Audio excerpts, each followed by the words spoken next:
My wife won't object." He said it with a smile, standing in his own parlor, his hand resting on another woman's shoulder, while his children watched. Nathaniel Whitmore believed he knew Elizabeth. Believed she would lower her eyes, fold her hands, and carry the silence the way she always had, like a well-bred woman carries grief. Quietly, without complaint. He was wrong. If you've ever loved someone who looked right through you, stay with us. Subscribe to this channel, because this story is for every woman who was never truly seen. The evening of August 14th, 1818, began the way. Most evenings at Whitmore House began, with candlelight, with the smell of beeswax and roasted pheasant, with the sounds of a household that had learned over many years to run itself with quiet precision. The twins were 7 years old that summer. Henry the elder, by 4 minutes, had his father's jaw and his mother's eyes, dark, watchful, slow to trust. Charlotte was smaller, quicker, the kind of child who noticed everything and said very little, storing observations, the way a sparrow stores seeds for a season not yet come. They sat at the top of the staircase that evening. They were supposed to be in the nursery. They were not in the nursery. Elizabeth Whitmore stood at the window of the upstairs corridor, looking out at the garden she had planted with her own hands 7 years before, climbing roses along the west wall, lavender in the south, beds, a small reflecting pool that Nathaniel had called impractical, and she had built anyway. The roses were in full bloom. She had her hands clasped in front of her, and she was very still, and anyone who did not know her well might have thought she was simply admiring the evening. But Margaret, her lady's maid, had been with Elizabeth since before the wedding. She knew the difference between stillness that was peaceful and stillness that was held the way a person holds their breath under water. "Ma'am," Margaret said softly from the doorway, "Mr. Whitmore has asked that you join him in the parlor." Elizabeth did not turn immediately. She let one more moment pass, one more breath of August air through the open window before she turned and said, "Thank you, Margaret. I'll go down directly." She smoothed the front of her evening dress. Dark blue silk, high-waisted in the fashion of the time, with ivory lace at the collar. She had dressed carefully that evening, more carefully than usual, though she could not have said precisely why. Some instinct, perhaps. The kind that women develop after years of paying attention to the small signs that men believe go unnoticed. Nathaniel Whitmore had been handsome once. He was still handsome in the way that men of 40 sometimes are, a little heavier, a little grayer at the temples, but carrying his years with the confidence of a man who has never had serious cause to doubt himself. He stood in the center of the parlor, with the ease of someone who had owned every room he had ever entered. Beside him stood Caroline Ashford. She was perhaps 30, slender, the kind of woman who knew exactly how she appeared in candlelight and arranged herself accordingly. Her dress was a shade too fashionable for a private dinner. Her smile, when she turned it toward Elizabeth at the door, was practiced and warm, and revealed nothing whatsoever. Nathaniel's hand was resting on her shoulder. It was not by itself a scandalous gesture. A man might rest his hand on a guest's shoulder, an acquaintance, a family friend. But the twins, watching from the top of the staircase, saw the way his thumb moved, a small private motion, almost imperceptible, and Charlotte, who noticed everything, felt something cold move through her chest. "Ah," Nathaniel said when Elizabeth appeared in the doorway. "There you are." As if she were something he had set down and momentarily misplaced. "Nathaniel," Elizabeth said. Her voice was even. It was always even. "I wasn't aware we had guests for dinner. Miss Ashford joined us rather unexpectedly. I hope you don't mind." He said it with the ease of a man who had already decided she wouldn't. Elizabeth looked at Caroline Ashford. She took in the shoulder, the smile, the dress that was a shade too fashionable. She took in the way Nathaniel's posture had shifted almost imperceptibly in the direction of the woman beside him, and she understood in the space of that single clear-eyed moment something that she had perhaps suspected for longer than she was willing to admit to herself. "Miss Ashford," Elizabeth said, "welcome to our home." Her voice was gracious. Her eyes were something else entirely. It was Henry who broke the silence. He had crept down 3 stairs from the landing, far enough to see, not far enough to be seen, or so he believed. He was his father's son in his jaw, but he was his mother's son in the thing that mattered more. He could not watch injustice done to someone he loved and hold still. "Father," he called out too loudly, because he had not intended to speak at all, and the word had come out before he could stop it. Nathaniel turned. His expression shifted, the particular shift of a man caught between two performances and uncertain which face to wear. "Henry, you should be in the nursery. I know." Henry descended the remaining stairs with the dignity of a 7-year-old who has decided that dignity is required. Charlotte followed 3 steps behind him, her eyes moving between her father and the woman at his side, and then to her mother, and back again with the precision of a small scholar cataloging evidence. "Father," Charlotte said, and her voice was very quiet, the kind of quiet that carries further than shouting, "is she going to take Mother's place?" The parlor went absolutely still. The fire crackled. A log shifted. Somewhere in the house a door closed softly. Nathaniel's hand dropped from Caroline Ashford's shoulder. Caroline Ashford's practiced smile did not entirely disappear, but it changed it. Thinned like ice, thinning over water, becoming something that was shaped like warmth, but was no longer quite warm. And Elizabeth. Elizabeth stood in the doorway, with her hands folded in front of her, and her posture perfectly straight, and her eyes very bright. Later, Margaret would say that she had never seen Mrs. Whitmore look more composed than she did in that moment.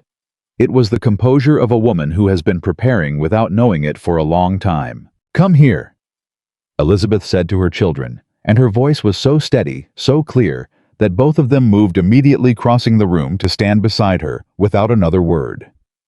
She put one hand on Henry's shoulder and one hand on Charlotte's, and she looked at her husband across the candlelit room, and she said, "Nathaniel, we have a great deal to discuss." She did not say it with anger. She said it the way a judge states the opening of proceedings. Nathaniel Whitmore had married Elizabeth Thorne 20 years earlier, in the spring of 1798, in the drawing room of her father's house in Beacon Hill. She had been 19. He had been 21. He had been genuinely in love with her. He would maintain this until the end of his life, and it would be in its way the truest thing he ever said. He had loved her the way young men love things they admire, but do not quite understand completely, and without adequate attention. Elizabeth had come to the marriage with sharp intelligence, meticulous instincts, and a dowry that included a considerable amount of Thorne family land on the North Shore. She had also come with the understanding unspoken absorbed from her mother and her grandmother, and every woman she had ever observed, that a wife's power lay in what she built, not what she demanded. That a woman who shouted was dismissed. That a woman who was indispensable was something else entirely. So she had made herself indispensable. In the first years of the marriage, when Nathaniel's import business was still finding its footing, it was Elizabeth who reviewed the contracts, who caught the error in the Hargreaves shipping agreement that would have cost them $3,000. Who noticed in the ledger books that their factor in Portsmouth was skimming from the accounts a small amount monthly, the kind of small amount that accumulates into something devastating over years. She brought the evidence to Nathaniel quietly, without drama folded between the pages of a household account book. He had been grateful. He had also never mentioned it again. She managed the household. She managed the staff, 8 people at the height of it, each of them loyal to her in the particular way that servants are loyal to an employer who treats them as human beings. She hosted the dinners that built Nathaniel's connections. She remembered the names of every wife, every child, every ailing mother, every business associate who had mentioned a preference in passing, and she deployed this knowledge with the precision of a general deploying cavalry. No one could say exactly why an evening at Whitmore House always went so well. They simply knew that it did. Nathaniel knew she was capable. He had simply, somewhere along the way, allowed himself to believe that capability was its own reward. That because she was strong, she did not need to be seen. That because she endured, she did not mind. It is a common mistake. It is not a small one. Caroline Ashford had come into Nathaniel's orbit 18 months prior, at a reception for the newly established Boston Athenaeum. She was the widow of a minor merchant, well connected enough to attend the reception, clever enough to know which men in the room were worth attaching herself to. She had identified Nathaniel Whitmore within 15 minutes, his posture, his suits. the way other men oriented themselves toward him when he entered a conversation, and she had moved with the patience of someone who understood that the best moves are made slowly. She admired him. This was her first and most effective weapon, because Nathaniel Whitmore had not been genuinely admired, not the way Caroline admired him, visibly, gratifyingly, with wide eyes and attentive laughter, in a very long time. Elizabeth did not admire Nathaniel. She loved him in the practical, clear-eyed way of a woman who has spent 20 years building a life alongside a man she understood completely. She was honest with him when he was wrong. She completed his sentences, not because she found them brilliant, but because she knew his mind so well that she could. She did not look at him as if he were remarkable, to a man who had spent 20 years being well managed. Caroline Ashford's admiration felt like sunlight. He told himself it was harmless. For months he told himself this. The correspondence was merely friendly. The visits were merely social. The hand on the shoulder was merely cordial. He was not lying exactly. He was simply neglecting to examine what he was actually doing, which is a thing that people who are afraid of their own choices frequently manage to do for quite a long time. Henry Whitmore in later years would say that the summer of 1818 was the summer he learned what marriage actually was. He was 7 years old. He understood less than he thought and more than adults would have believed. He understood that his father was distracted in a way that was new, that Miss Ashford came to the house 3 times in a fortnight, that his mother's face when she thought no one was watching sometimes went very still in a way that was different from her ordinary stillness, an effortful stillness, like someone holding something heavy. I understood that when his father looked at his mother, something was missing from his look. He could not have named it at 7. By 30, he would know the word witness. His father had stopped witnessing his mother, had stopped seeing her as a person and started seeing her as a function wife, mother, mistress of the household, a role efficiently performed. He told Charlotte this in the nursery in whispers on the night before the dinner party. "Father doesn't see mother anymore," he said. "Not really." Charlotte thought about this for a long time. Then she said, "Does mother see father?" Henry thought. "Yes," he said slowly. "I think that's part of what's wrong." 2 days before the dinner, Elizabeth had a conversation with Thomas Aldridge, the family's attorney. Aldridge was 62. Boston-born, the kind of man whose clothes had been the same style for 30 years because the style was correct, and he saw no reason to change it. He had known Elizabeth's father. He had drawn the marriage settlement. He knew where every piece of Whitmore and Thorne property sat legally, and to whom it actually belonged.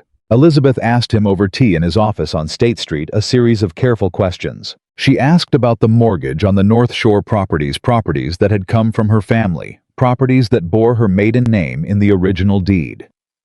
She asked about a loan that Nathaniel had taken from a private lender 18 months ago, a transaction she had discovered quietly in the household correspondence, a letter she had not been meant to see, filed incorrectly by the new clerk. She asked what the terms of that loan were. She asked who the lender was. Aldridge studied her over his spectacles. He was a careful man, not inclined to speculation. But he had known Elizabeth Whitmore for 20 years, and he knew that when she asked careful questions, she had already assembled most of the answers.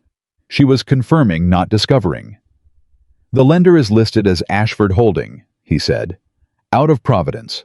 I confess I was not aware of the connection, Mrs. Whitmore, until you raised the matter." Elizabeth set down her teacup.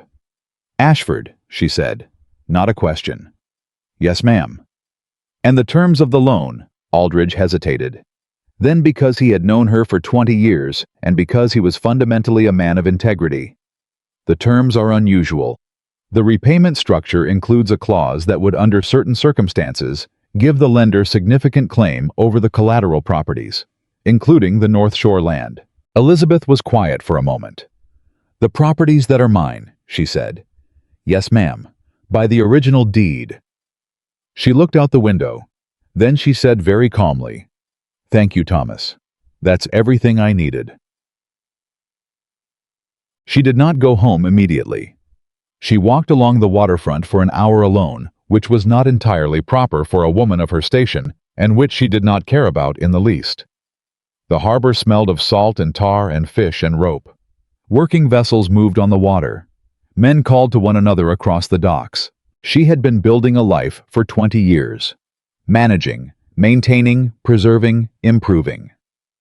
She had held Whitmore House together through a shipping crisis and a bad winter and a fever that had taken the housekeeper and left the household in chaos for 6 weeks. She had raised 2 children. She had kept the books and the accounts and the correspondence and the relationships and the reputation. And while she was doing all of that, all of it without complaint, because she believed in the life they were building together, someone had been watching. Someone had identified the exact angle of her husband's vulnerability. Someone had used that vulnerability to introduce a financial arrangement that, if she had not been paying attention, might have unraveled everything. She had been paying attention. She was always paying attention. That was the thing about her that Nathaniel had failed to fully appreciate. He thought her composure meant she was at rest. He did not understand that composure for Elizabeth had always been the condition in which she was most completely alert. She turned away from the water and walked back toward Beacon Hill. She had work to do. The evening of the dinner. Elizabeth descended the staircase of Whitmore House in her dark blue silk dress and stood in the doorway of her own parlor and looked at her husband's hand on another woman's shoulder, and she understood everything. She understood the 18 months of small absences. The correspondence she had glimpsed, half-read and set aside because she had been too busy managing everything else to follow the thread. The way Nathaniel's attention had shifted, not dramatically, not cruelly, not even consciously, but shifted the way a compass shifts when something magnetic moves into its field. She understood Caroline Ashford's smile, the professional warmth of it, the calculus, and she understood something else too. Something that settled into her chest, not as fury, but as a strange, clarifying calm. She was not going to be dismissed from her own life. Not by this woman, not by this arrangement, not by a husband who had somehow convinced himself that strength meant she didn't bleed. "Come here," she said to her children, and her voice was the steadiest thing in that room, and both of them came to her, and she placed her hands on their shoulders, and she looked at Nathaniel across the candlelit room, with 20 years of marriage, and everything she had built, and everything she knew in her eyes, and she said, "Nathaniel, we have a great deal to discuss." Nathaniel Whitmore had told himself for 18 months that his wife would not object.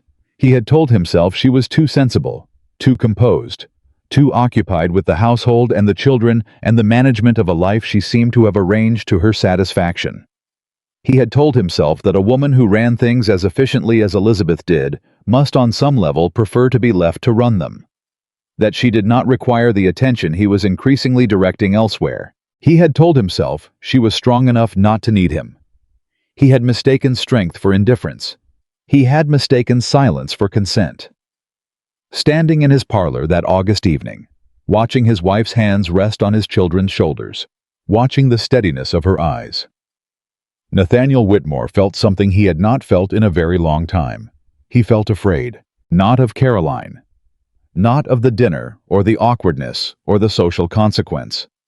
He felt afraid of the woman across the room, afraid in the way a man is afraid when he finally looks at something he has been carefully not looking at and sees it clearly and understands what he has nearly lost. He opened his mouth. No adequate words arrived. Charlotte, 7 years old, looked from her father to the woman at his side, to her mother, and then she said in her small, precise voice, "Father, that woman has been lying to you, and Mother already knows it." The fire crackled. Caroline Ashford's smile finally completely disappeared, and Elizabeth Whitmore, standing in the doorway of her own home, with her children beside her, and 20 years of truth at her back, allowed herself for the first time that evening to breathe. The room was silent. Nathaniel's hands were empty, and the woman he had underestimated for 20 years had not yet even begun to speak. Caroline Ashford left Whitmore House that evening without dinner. She had arrived with a practiced smile and a carefully constructed version of herself, and she departed with neither. Margaret brought her cloak without being asked. The front door closed behind her with the soft final sound of a chapter ending. Not dramatically, not with raised voices, but with the quiet authority of a woman who had decided that certain things were simply finished. Nathaniel stood in the hallway and listened to the carriage pull away. He didn't move for a long moment. Then he turned toward the parlor where Elizabeth was seated by the fire with Henry on one side and Charlotte on the other, a child tucked under each arm, reading to them from a volume she had pulled from the shelf. Her voice low and steady, as if the last half hour had been a minor inconvenience rather than the unraveling of a fiction he had been constructing for 18 months. He stood in the doorway. She did not look up. "Elizabeth." She turned a page. "Elizabeth, I think we should—" "The children are going to bed in 20 minutes, she said, still reading. "We can speak after." It was not a suggestion. Henry glanced up at his father with eyes that held something uncomfortably close to assessment. Charlotte did not look up at all. She turned her face further into her mother's side, and Elizabeth's arm tightened around her, and Nathaniel understood, standing in the doorway of his own parlor, that the balance of this household had shifted in a way he had not authorized and could not reverse simply by wishing it otherwise. He went to his study and poured himself a glass of brandy he didn't drink. 23 minutes. Elizabeth appeared in the doorway. She closed the door behind her. She did not sit down. She stood with her back to the door and looked at him across the room, and for a moment neither of them said anything, and the silence between them was so full of things unsaid that it had its own weight, its own specific gravity. "How long?" she said. "Not how long have you known her. Not how long has this been happening. Just how long?" Nathaniel set down the untouched brandy. "Elizabeth." "How long, Nathaniel?" He looked at his hands. 18 months. She absorbed this, the way she absorbed most difficult information, without flinching, without display, with a stillness that was not the absence of feeling, but the presence of enormous control. Then she said, "I see. It was never, I never intended. I need you to stop." Her voice was not raised. It never was. "I need you to stop telling me what it wasn't and tell me what it was, because I have spent 20 years listening to what things weren't. Nathaniel, and I am quite finished with it." He had not heard her speak like this before. The realization landed on him with the force of something falling. Not that she was different tonight, but that he had never listened carefully enough to know who she actually was. "I was careless," he said finally. It was the most honest thing he could offer, and they both knew it was insufficient, and the room held that insufficiency between them like a stone. "You were more than careless." Elizabeth moved to the chair across from him and sat, and the straightness of her posture was not stiffness. It was structure. The structure of a woman who has been holding things up so long that upright had become natural. "You brought her into this house. You introduced her to our children. You stood in the parlor with your hand on her shoulder and told yourself I wouldn't mind." She paused. "Why did you believe that?" The question was genuine. That was what undid him, not the anger he had expected and braced for, but the genuine wanting to understand. As if he were a problem she was trying to solve honestly, rather than an adversary she had already condemned. "Because you never seemed to—" He stopped. "Because I never seemed to what?" "Because you manage everything," he said. "You always have. I thought I convinced myself that you didn't need, that I didn't need to be seen." The words came out of her like something she had been carrying in her chest for a very long time. Not an accusation, a diagnosis. "You confused my strength with self-sufficiency, Nathaniel. You looked at everything I was capable of and decided it meant I didn't require anything from you." He had no answer to that. He had no answer because it was precisely true, and hearing it said aloud in her voice. In this room, he could catalog in the dark the mahogany desk, the shelves of account books, the portrait of his father above the mantel. He felt the exact shape of his failure for the first time. Not as an abstract wrongdoing, but as a specific daily accumulated betrayal of a specific real person. "I did need things from you," she said. "I needed you to look at me when I came into a room. I needed you to understand that the work I did here was not obligation, it was love. Nathaniel, it was 20 years of choosing this life every single morning. And I needed you to see that." She looked at him steadily. "You stopped seeing me." "I know," he said. "Do you?" The fire shifted. A log broke apart.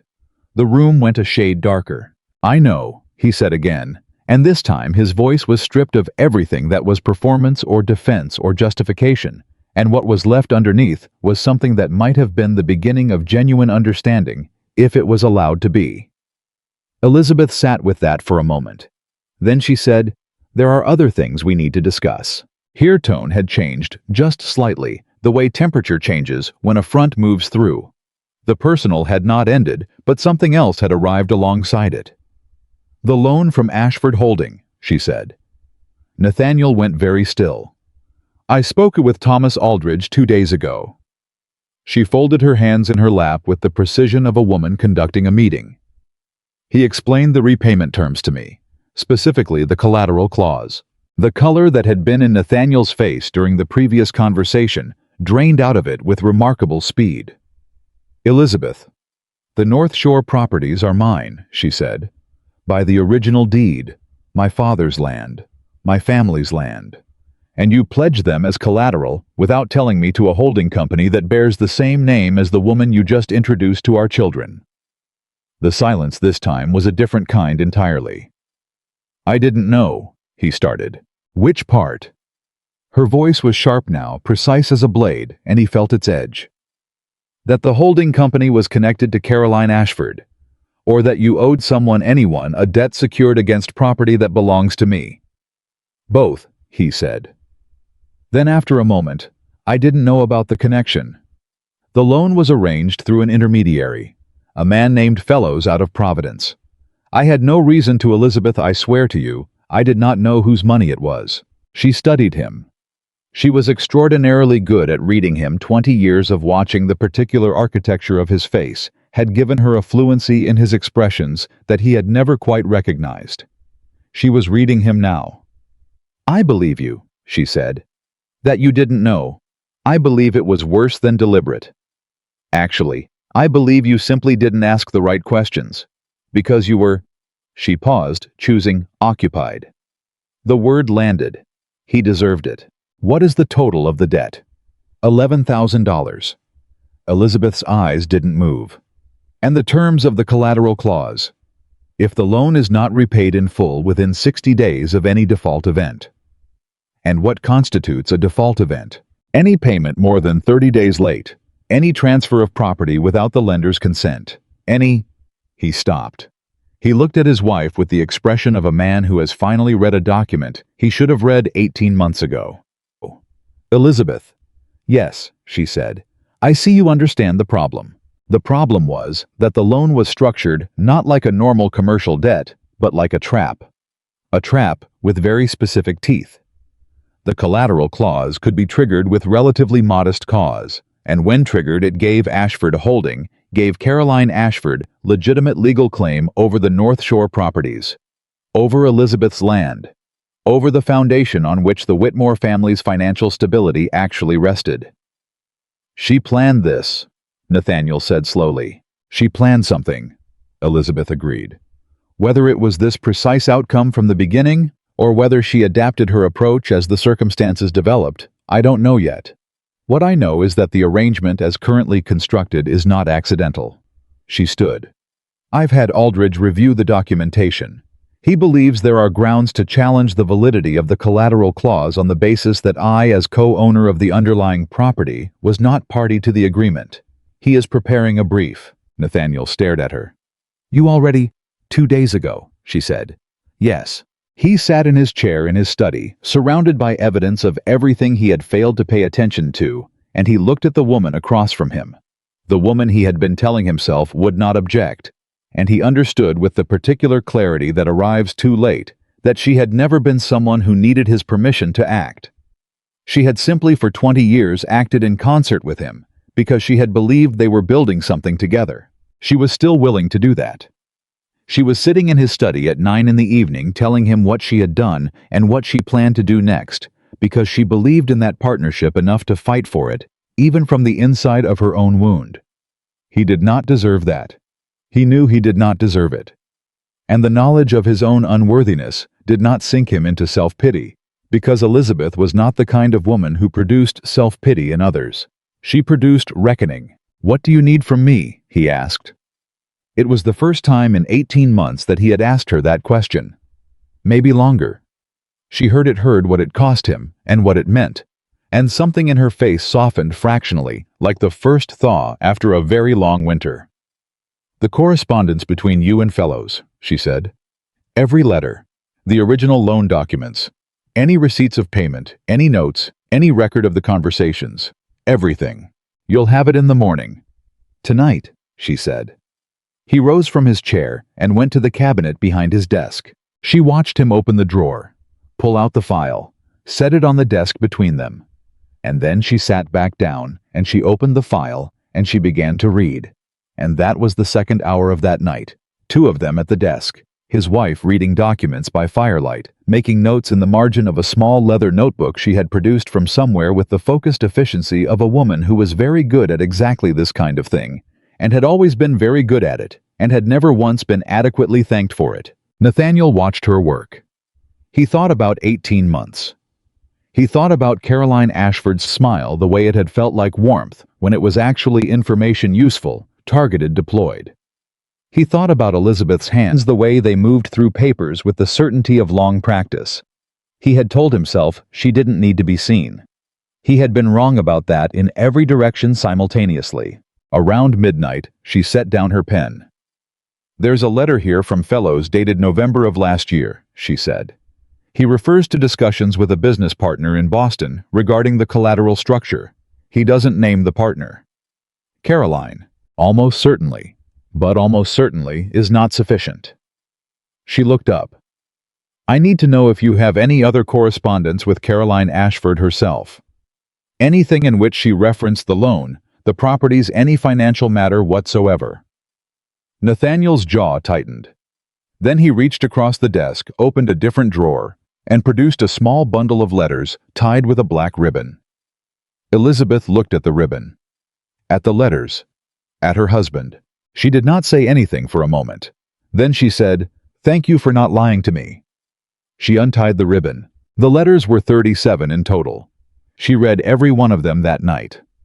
Nathaniel sat across from her in the firelight and did not speak because she was working, and because he understood now finally with the fullness of someone who has been educated by his own failures, that interrupting her work was not something she would tolerate and not something he had the standing to attempt. By 2 in the morning, she had found what she needed.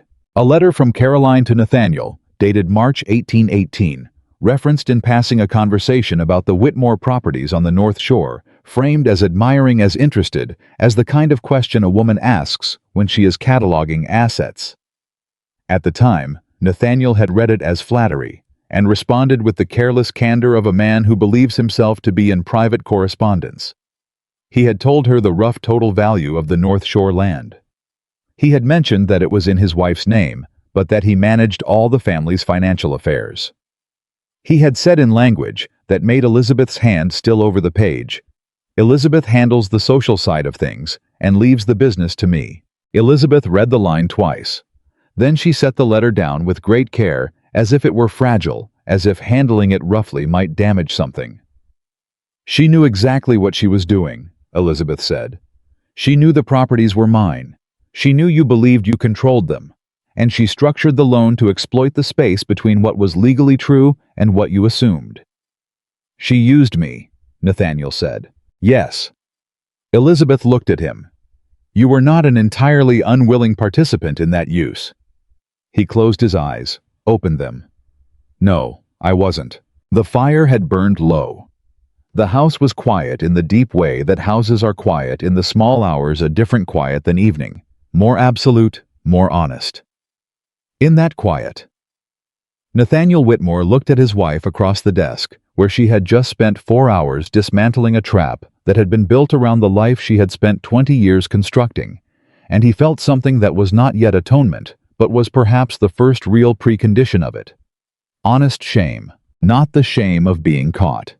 The shame of having been the kind of man who could be used this way. The shame of having left the door open. "Elizabeth," he said, "I want to fix this." "I know you do. I mean all of it. Not just the loan, not just Caroline. I know what you mean." She did not say it with warmth, but she said it without cruelty.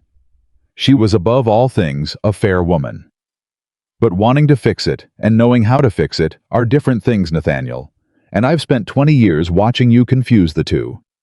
She closed the file, stacked the letters neatly, stood. Get some sleep, she said. We have work to do in the morning, and I need you functional. She moved toward the door. He said her name once more, and she paused her hand on the frame and looked back at him over her shoulder. When you went to see Aldridge, Nathaniel said slowly, before tonight, 2 days ago, did you know then what you'd find in those letters? Elizabeth held his gaze. I knew enough, she said. I always know enough. That has always been the problem with how little you credit me. I am never working with less information than you think. She paused. The question was never whether I knew Nathaniel. The question was whether I was willing to fight for what we built together, rather than simply walk away from it. Are you? He asked. Willing. She looked at him for a long moment with her hand on the doorframe, and the firelight low behind her and 20 years of marriage between them, and she said, I'm still here, aren't I? Then she went upstairs. Nathaniel sat alone in the study for another hour. He did not pour another brandy. He did not read or write or move toward any distraction. He sat with what the evening had given him, the full, unobstructed view of his own failures, the measure of what he had nearly lost, and the understanding that the woman upstairs, the woman he had told himself would not object, had been protecting this family from threats he hadn't even known existed, all while he was telling himself she was fine. She had always known. She had always been working. She had always been underneath the composure and the efficiency and the quiet competence. A woman who loved this life they had built together and was not willing to watch it be taken apart by someone who had studied his weaknesses and moved against them. He had left the door open. She had been standing at the window watching the garden she had planted, holding her breath like someone underwater. Not passive, never passive, but waiting, deciding. She had decided to fight. Not for him, he did not deserve to be the reason. She had decided to fight for what was hers. For the life that was hers, the house that was hers, the children that were hers, the land that was hers, and perhaps for the marriage that had once been good and true, and might be again, if both of them were willing to do the work of building it back from the honest place they had finally at 2 a.m, by low firelight managed to reach. Upstairs in the nursery, Henry and Charlotte slept in their narrow beds. Charlotte had one arm flung out to the side in the particular way of children who have decided the world is safe enough to sprawl in. Henry was curled on his side facing the window, a small and serious shape in the dark. They had asked the question that the adults in the room hadn't been willing to ask. They had named the thing that their father had been carefully not naming. They had, without knowing what they were doing, changed the evening by the simple act of being too young to understand why some truths were supposed to stay unspoken. Children always know. They know first, and they know most completely, and they store it in their bodies the way they store everything important, not in words, but in feeling, in the particular quality of a room, in the way a parent's hand feels different when it touches you, in the things a face does when it doesn't know anyone is watching.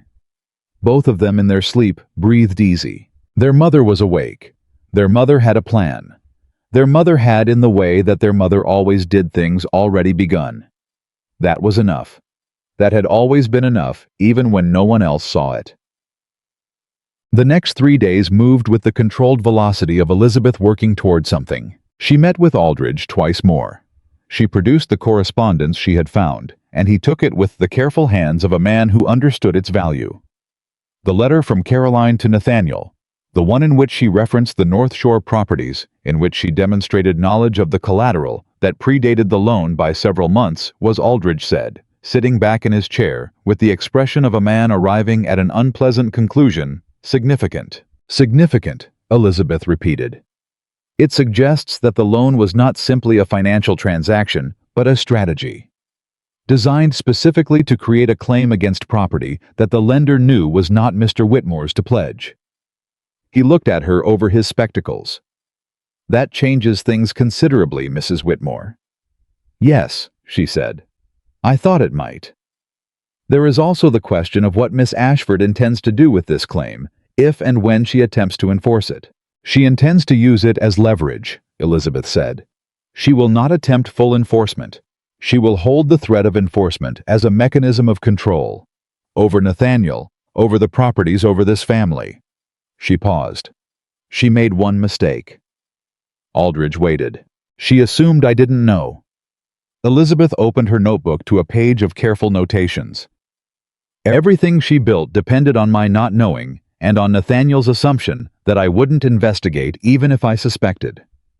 She built a trap that only works if the person it's actually aimed at is kept in the dark. She looked up. I have not been in the dark, Thomas. I have simply been biding my time. Aldridge studied her for a moment. Then he said with the gravity of a man who does not say such things lightly, Mrs. Whitmore, your husband is fortunate in ways he does not yet fully appreciate. He is beginning to, she said. That will have to be sufficient for now. She stood, gathered her notebook, and held out her hand for the correspondence. Not yet, Aldridge said. I need these for the brief, but I'll have copies made for you by Thursday. Wednesday, she said. He looked at her. Wednesday, he agreed. Outside on State Street, the August morning was already thick with heat. She walked home through it with her head up and her pace steady, and if the people who passed her on the street had known what she was carrying in that small leather notebook, what she had assembled, what she had found, what she intended to do next, they might have stepped aside. Not out of fear. Out of the particular respect that people feel sometimes in the presence of someone who knows exactly what they are doing and is not afraid of the work required to do it. 3 days after the dinner that had changed everything, Elizabeth Whitmore went home to her house and her children and her husband, who was quiet now and watchful and present in a way he had not been in a very long time, and she sat down at the writing desk in the morning room. She had a letter to write. It was addressed to Caroline Ashford. It was very polite. It was very precise. And it contained in the careful language of a woman who had spent 20 years learning to say exactly what she meant, with no wasted words. Everything Caroline Ashford needed to understand about what Elizabeth knew, what Elizabeth had documented, and what Elizabeth intended to do if Caroline Ashford did not present herself within 1 week to a meeting with Thomas Aldridge's office regarding the formal dissolution of the Ashford holding loan agreement. She sealed it herself. She handed it to the footman herself. She watched it go. Then she went to the nursery where Henry was working at his lessons, and Charlotte was drawing with great seriousness in a sketchbook she carried everywhere. And she sat down between them, and she was very still for a moment. The good kind of still, the peaceful kind. And Charlotte looked up and studied her mother's face with those dark, watchful, slow-to-trust eyes. "Mama," Charlotte said, "are things going to be all right?" Elizabeth looked at her daughter. She thought about the letter moving through Boston streets, about the brief Aldridge was preparing, about Nathaniel in the study last night asking her what she needed, about 20 years and what they were worth and what she was willing to spend to protect them. "Yes," she said, "they are going to be all right." Charlotte held her gaze with the ancient measuring look of a child who is trying to determine if she is being told the comfortable thing or the true thing. She must have found what she was looking for. She went back to her drawing. Elizabeth sat between her children in the morning room and outside the window. The late summer Boston morning moved past, and the roses on the west wall were still in bloom, and for the first time in a very long time, she was not holding her breath. Caroline Ashford did not reply to the letter. Not in 1 week, not in 2. Not with a word, a note, a messenger, or any acknowledgement whatsoever that the letter had arrived, had been read, had registered as the thing. It was a warning, precise and documented and backed by the kind of legal preparation that does not bluff. Elizabeth had expected this. She had in fact counted on it. "She's testing you," Nathaniel said on the 9th morning when it became clear that no response was coming. He was standing in the doorway of the morning room, with his coffee going cold in his hand, watching Elizabeth work through a ledger with the focused attention she brought to everything. "She wants to see whether you'll move first." "I know what she's doing." Elizabeth did not look up. "I've already moved. She simply hasn't realized it yet." He looked at her for a moment. There was something new in the way he looked at her these days, not the absent, taken-for-granted regard of the previous 18 months, but something more careful, more attentive. The look of a man who has recently discovered that he has been reading a text he thought he knew and finding sentences he missed entirely the first time through. Aldridge filed the challenge to the collateral clause on Monday, Elizabeth continued. That filing is a matter of public record, which means that anyone in Boston with a connection to the courts, and Caroline Ashford has several. I've confirmed that knows by now that the validity of the loan arrangement is being contested. She'll fight it. She'll try. Elizabeth turned a page in the ledger.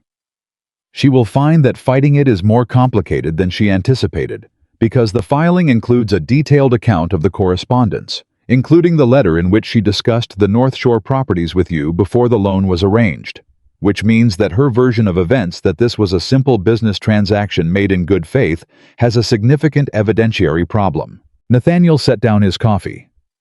How long have you been preparing this?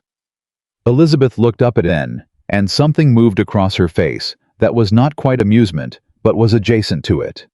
Which part? He didn't have an answer. She returned to her ledger. The truth was that she had been preparing for something like this. Not this specific thing, not Caroline Ashford, not the loan with its precise and predatory terms, but something like it for years. The years had taught her that the life she had built was not self-sustaining. That wealth, reputation, household, family. None of it existed in a condition of natural stability. It required constant tending. It required someone paying attention.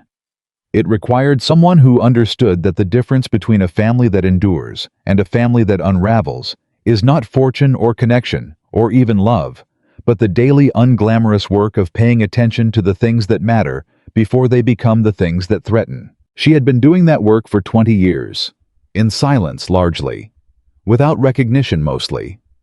She had told herself that the work was its own justification. She had believed that for a long time. She was no longer entirely sure she still believed it. But she knew it was the work that had given her what she needed now, the knowledge, the documentation, the relationships with people like Aldridge, who trusted her judgment because she had earned that trust over 2 decades of being correct. Caroline Ashford had studied Nathaniel. She had not adequately studied Elizabeth. That was going to be the thing that undid her.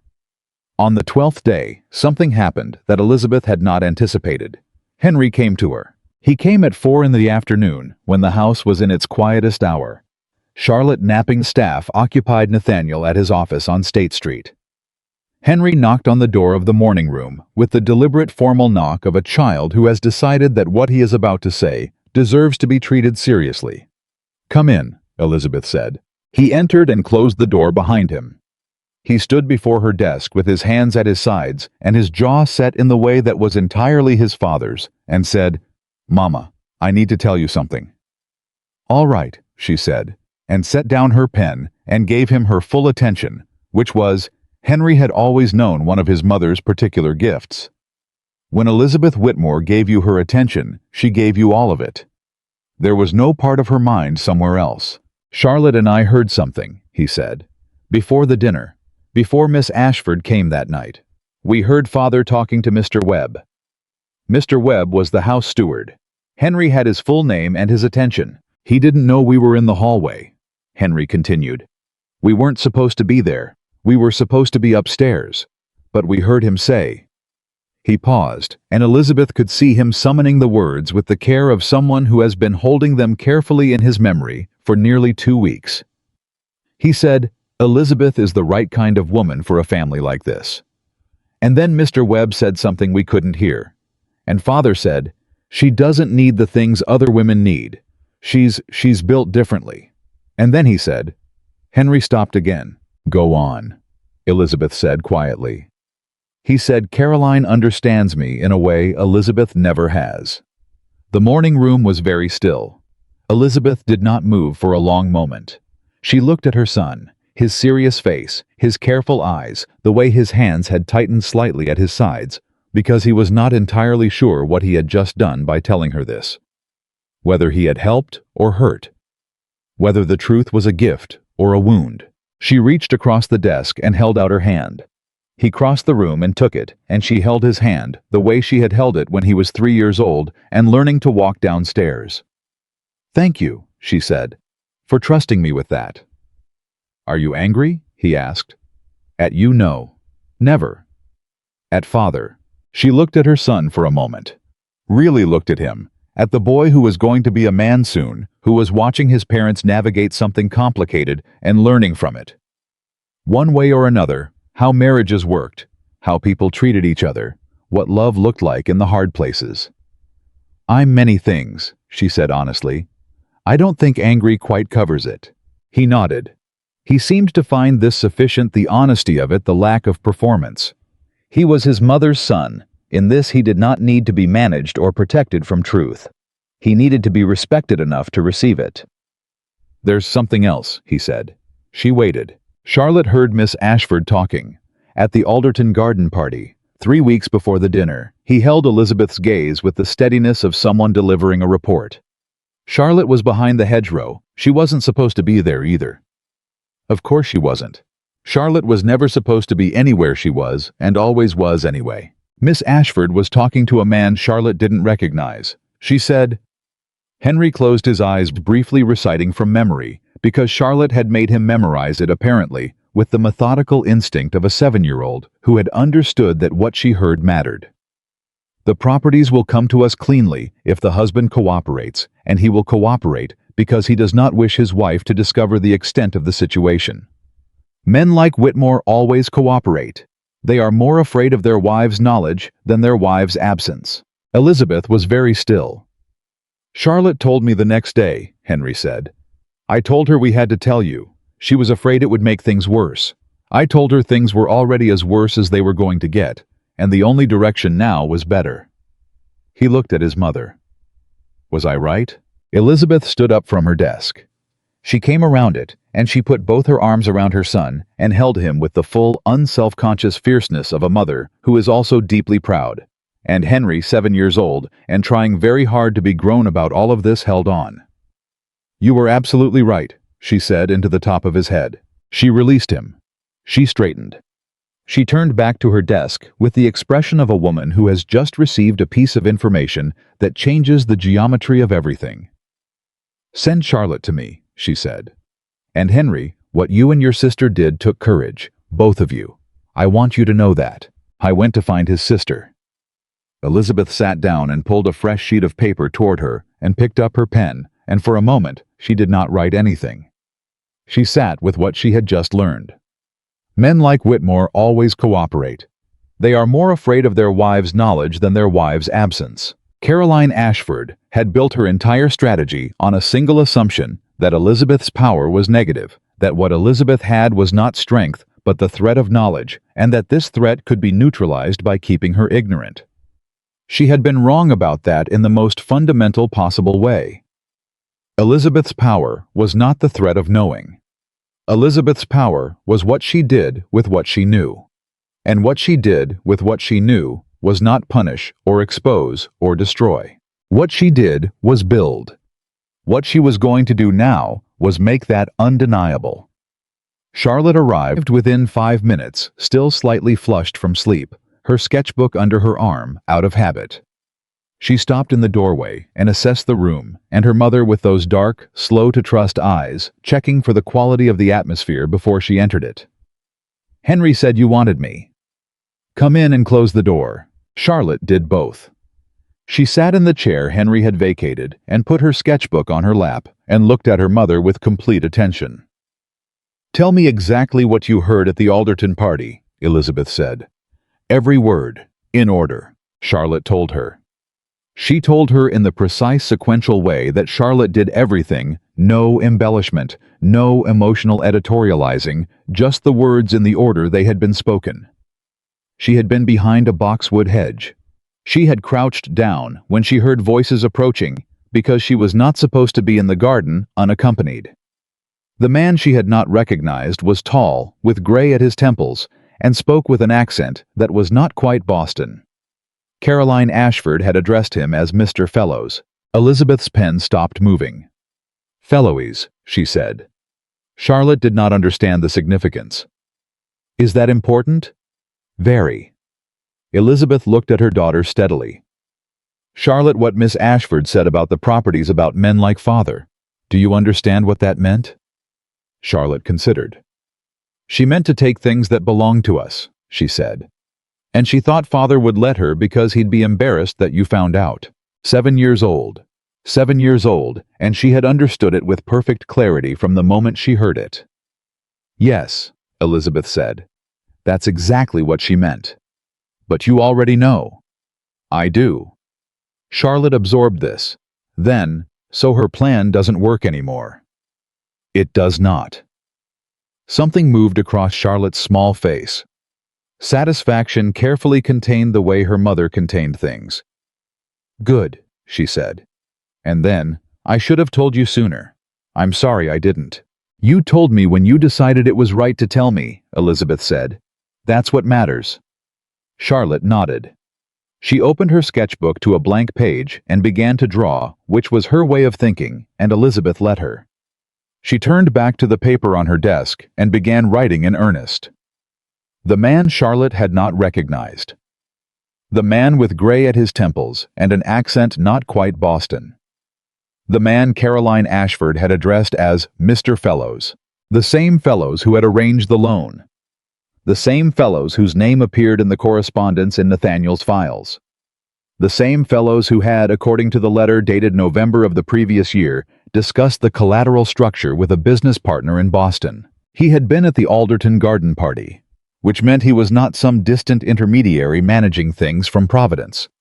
He was here in Boston, and Caroline Ashford had met with him within weeks of the dinner at Whitmore House, which meant the situation was more active than Elizabeth had realized. They were not waiting. They were managing an ongoing strategy, and the clock on that strategy was moving. She finished the letter she was writing, sealed it, and rang for the footman. This goes to Mr. Aldridge immediately, she said. Not this evening, now. The footman went. Elizabeth sat for another moment. Then she picked up a second sheet of paper and began writing again. This letter was addressed to a woman named Harriet Morse, the wife of Judge Cornelius Morse, who had been at school with Elizabeth's father and who had over many years and many dinner tables developed a respect for Elizabeth's judgment that she had never once exploited. She was going to exploit it now, strategically, cleanly, with Harriet's full informed consent, because that was how Elizabeth operated. She needed to know who Fellows was. Not his name, she had his name. She needed to know who he was. His connections, his interests, his history in Providence and in Boston. She needed to know what he stood to gain from this arrangement beyond a commission. She needed to know whether he had done this before. Harriet Morse knew everyone worth knowing in Boston and several people in Providence.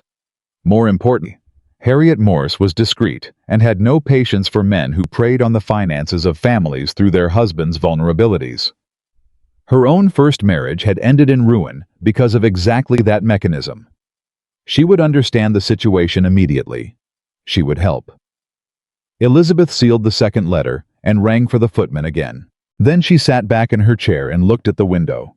Not through it, not at the garden she could see beyond the glass, but at the glass itself, at the reflection of the room of herself, sitting at the desk in the afternoon light, with 2 letters sent, and Charlotte drawing quietly across from her, with her small dark head bent over the sketchbook. She thought about what Caroline Ashford had said. Men like Whitmore always cooperate. They are more afraid of their wives' knowledge than their wives' absence. She thought about Nathaniel 2 weeks ago in the study at 2 in the morning asking her, "Are you willing to fight for what we built together?" She thought about her own answer. "I'm still here, aren't I?" She was still here. And she was not, as Caroline had assumed, afraid of her own knowledge. She was not afraid of what she knew or what she was going to have to do with it. She had spent 20 years being precisely this capable, and the only thing that had prevented the full deployment of that capability in the service of her own interests was the fact that she had been deploying it all this time in the service of a marriage she had believed in. She still believed in it. That was the complicated truth that she carried. She was angry, she was deeply, specifically, justifiably angry, and she still believed in the life she and Nathaniel had built, and she was not willing to let Caroline Ashford dismantle it. Not for Nathaniel's sake, for her own. The situation moved faster after that. Harriet Morse replied within 36 hours in the neat, efficient hand of a woman who had been waiting all her life for someone to ask her to be useful in exactly this way. What she wrote about Fellows was worse than Elizabeth had expected. His name was Gerald Fellows, and he was not primarily a financial intermediary. He was a speculator, a man who identified vulnerable families, cultivated relationships with someone in or adjacent to the family-structured arrangements that appeared legitimate, and then waited for the moment to apply pressure. He had done it twice in Providence. Once the family had paid him to go away. The second time, the wife had contested the arrangement in court and won, but the process had taken 3 years, and the legal costs had been considerable. Both times, the point of entry had been an affair. Both times, the woman who had been introduced to the husband had been an associate of Fellows, not his wife, not his sister, but a business arrangement of its own particular and predatory kind. Elizabeth read Harriet's letter in one sitting. Then she read it again. Caroline Ashford was not a woman who had developed genuine feeling for Nathaniel and allowed those feelings to lead her into a scheme she might not have consciously planned. She was a participant in a practiced, organized, deliberate strategy. She had been deployed. She had been used arguably as much as Nathaniel had been, though with the difference that she had understood her role and accepted it.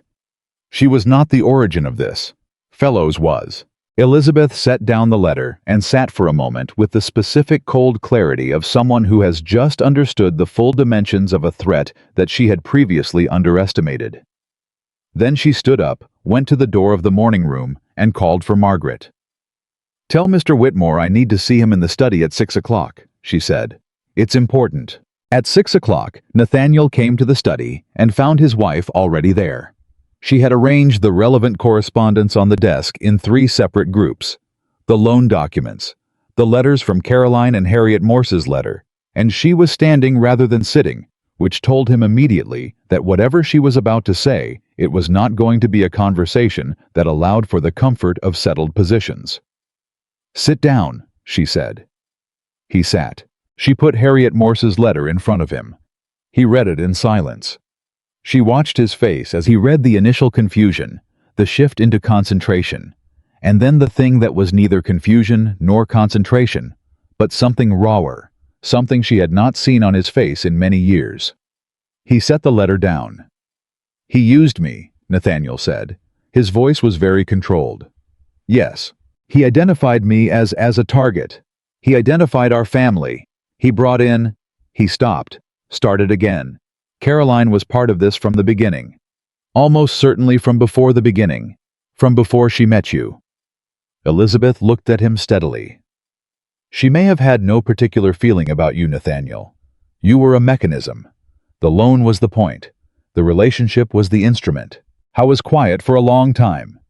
She let him be quiet. She understood that this was a different kind of wound than the one she was carrying. She had been betrayed by her husband's inattention, his foolishness, his willingness to be flattered. He had been betrayed in an additional and humiliating way. He had been chosen not because he was desirable, but because he was vulnerable. Because someone had looked at him and seen a man whose wife's strength had not been adequately explained to him, and who could therefore be moved. "What do we do?" he said. It was not a question about the legal situation. It was not a question about Aldridge or the filing or Fellows or Caroline Ashford. He was asking his wife with the stripped-down directness of a man who has run out of the energy required for pride what they were going to do. Together. Elizabeth sat down across from him. "We expose Fellows," she said. "Not just the loan, the pattern. Harriet Morse knows Judge Morse. I have the letters. I have Charlotte's account of the garden party, which places Fellows in direct conversation with Caroline Ashford about the collateral strategy weeks before the loan was called. I have Aldridge's brief." She put her hands flat on the desk. "When we present this publicly, it will not look like a dispute over a loan. It will look like what it is, a premeditated scheme by a man who has done this twice before, using a woman as his instrument. And Caroline—" Elizabeth met his eyes. "That's your question to answer, not mine." He looked startled. "Mine. You are the one she deceived." Elizabeth's voice was steady, measured, not unkind. "I can tell you what I intend to do, which is focus on Fellows, on dismantling the scheme at its source.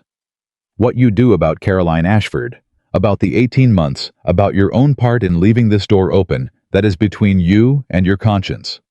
She paused. "And between you and me. Over time." He held her gaze. "You're not going to—" Destroy her publicly, no. Elizabeth said it plainly. Not because she doesn't deserve consequences, but because I am not interested in revenge, Nathaniel. I am interested in protecting this family. And protracted public vengeance does not protect a family, it consumes it. He sat with this. She watched him absorb it, the fairness of it, the discipline of it, the fact that she was offering him a version of justice that was more sophisticated and more costly in terms of self-restraint than the version anger would have chosen. "You're better than I deserve," he said quietly. "I know," she said.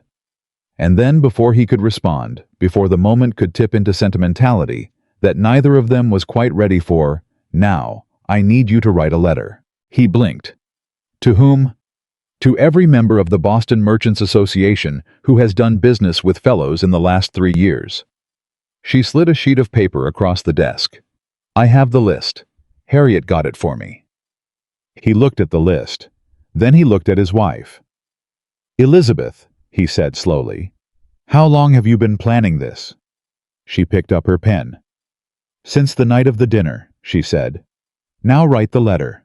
I'll tell you what to say." He picked up his own pen. He looked in that moment, not diminished by following her lead, but something closer to relieved, as if he had been waiting without knowing it for someone to tell him clearly, and without cruelty, how to use his own strengths in the service of something real. "All right," he said. "Begin with the date," she said. "And then, gentlemen, I write to you today in a matter of significant concern to our community." He wrote. Downstairs in the nursery, Henry was reading aloud to Charlotte from a book about the founding of the Republic, a story among other things about people who built something lasting out of difficulty and principle and the willingness to stand for what was true. Charlotte was drawing in her sketchbook, her pen moving with the same focus and certainty as her mother's. Neither of them knew exactly what was being written upstairs. But both of them felt the shift in the house, the quality of the air, the way the evening seemed to settle into something purposeful, rather than anxious, and they recognized it in the way children recognize the things their parents feel before they can name them. Things were moving now. Their mother was in motion. And when their mother was in motion, things got done. Charlotte added a final line to whatever she was drawing, looked at it, then turned the sketchbook around to show Henry. She had drawn the house.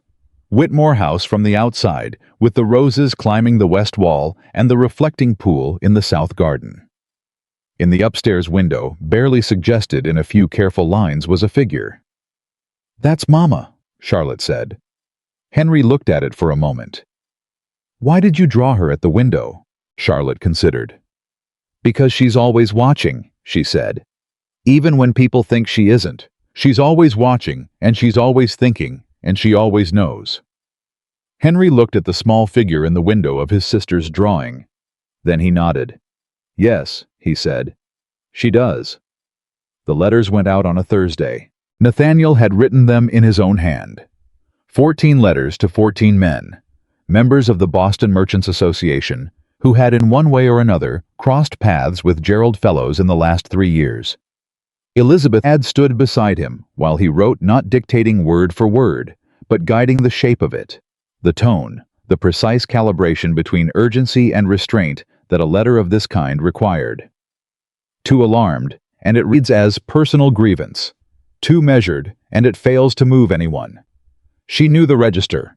She had been reading correspondence of consequence for 20 years. Each letter said in essence the same thing that a man named Fellows, operating under the name Ashford Holding, had engaged in a pattern of predatory lending targeting established Boston families through the deliberate cultivation of personal vulnerabilities. That the pattern had been documented. That legal proceedings were underway. That any man who had entered into an arrangement with Fellows should consult his attorney immediately and contact Thomas Aldridge if he wished to be included in what was being assembled. Elizabeth had not told Nathaniel when they wrote the letters that she already knew how many of those 14 men had done business with Fellows. She knew the number was not 0. She had let him write to all 14 because the net needed to be wide and because Nathaniel, she had realized, needed to be useful in this, in a visible way. Needed to be the one doing something, acting, contributing, rather than simply watching his wife manage the consequences of his failures. She was building something with him. Even now. Even still. 5 of the 14 replied within 4 days. 3 of them had entered into loan arrangements with Ashford Holding within the past 2 years. 2 of them had not taken the loans they had declined at the last moment for reasons they couldn't quite articulate, the particular instinct of men who had lived long enough in commerce to recognize when something was wrong with a deal, even when they couldn't specify the wrongness. All 5 were willing to speak with Aldridge. The 6th reply came on the 5th day, and it was not from one of the 14. It was from Caroline Ashford. Elizabeth was in the morning room when Margaret brought it. She recognized the handwriting immediately. She had read 37 of Caroline's letters by firelight on the night everything changed, and she knew the particular practiced elegance of it. She opened the letter without changing her expression and read it standing at the window. It was 3 paragraphs long. It was the most interesting document Elizabeth had read in 20 years of reading consequential documents. The first paragraph denied everything. The second paragraph suggested that Elizabeth had misunderstood the nature of the loan arrangement, and that any resemblance to wrongdoing was the product of malicious interpretation. The third paragraph offered a private settlement. Elizabeth read the third paragraph twice. Then she set the letter on the desk, sat down, and allowed herself the private, unperformed expression of someone processing an unexpected development. Because the offer of a private settlement from Caroline Ashford. At this moment, not 10 days after the filing, not 2 weeks after the letters went out, not after any of the formal proceedings had produced. Their first real consequence was not a sign of strength. It was a sign of panic. She rang for the footman. "Get me Mr. Aldridge," she said. "This afternoon if he can manage it." Aldridge could manage it. He arrived at 3 o'clock and read the letter in the parlor, while Elizabeth sat across from him, with her hands in her lap, and waited.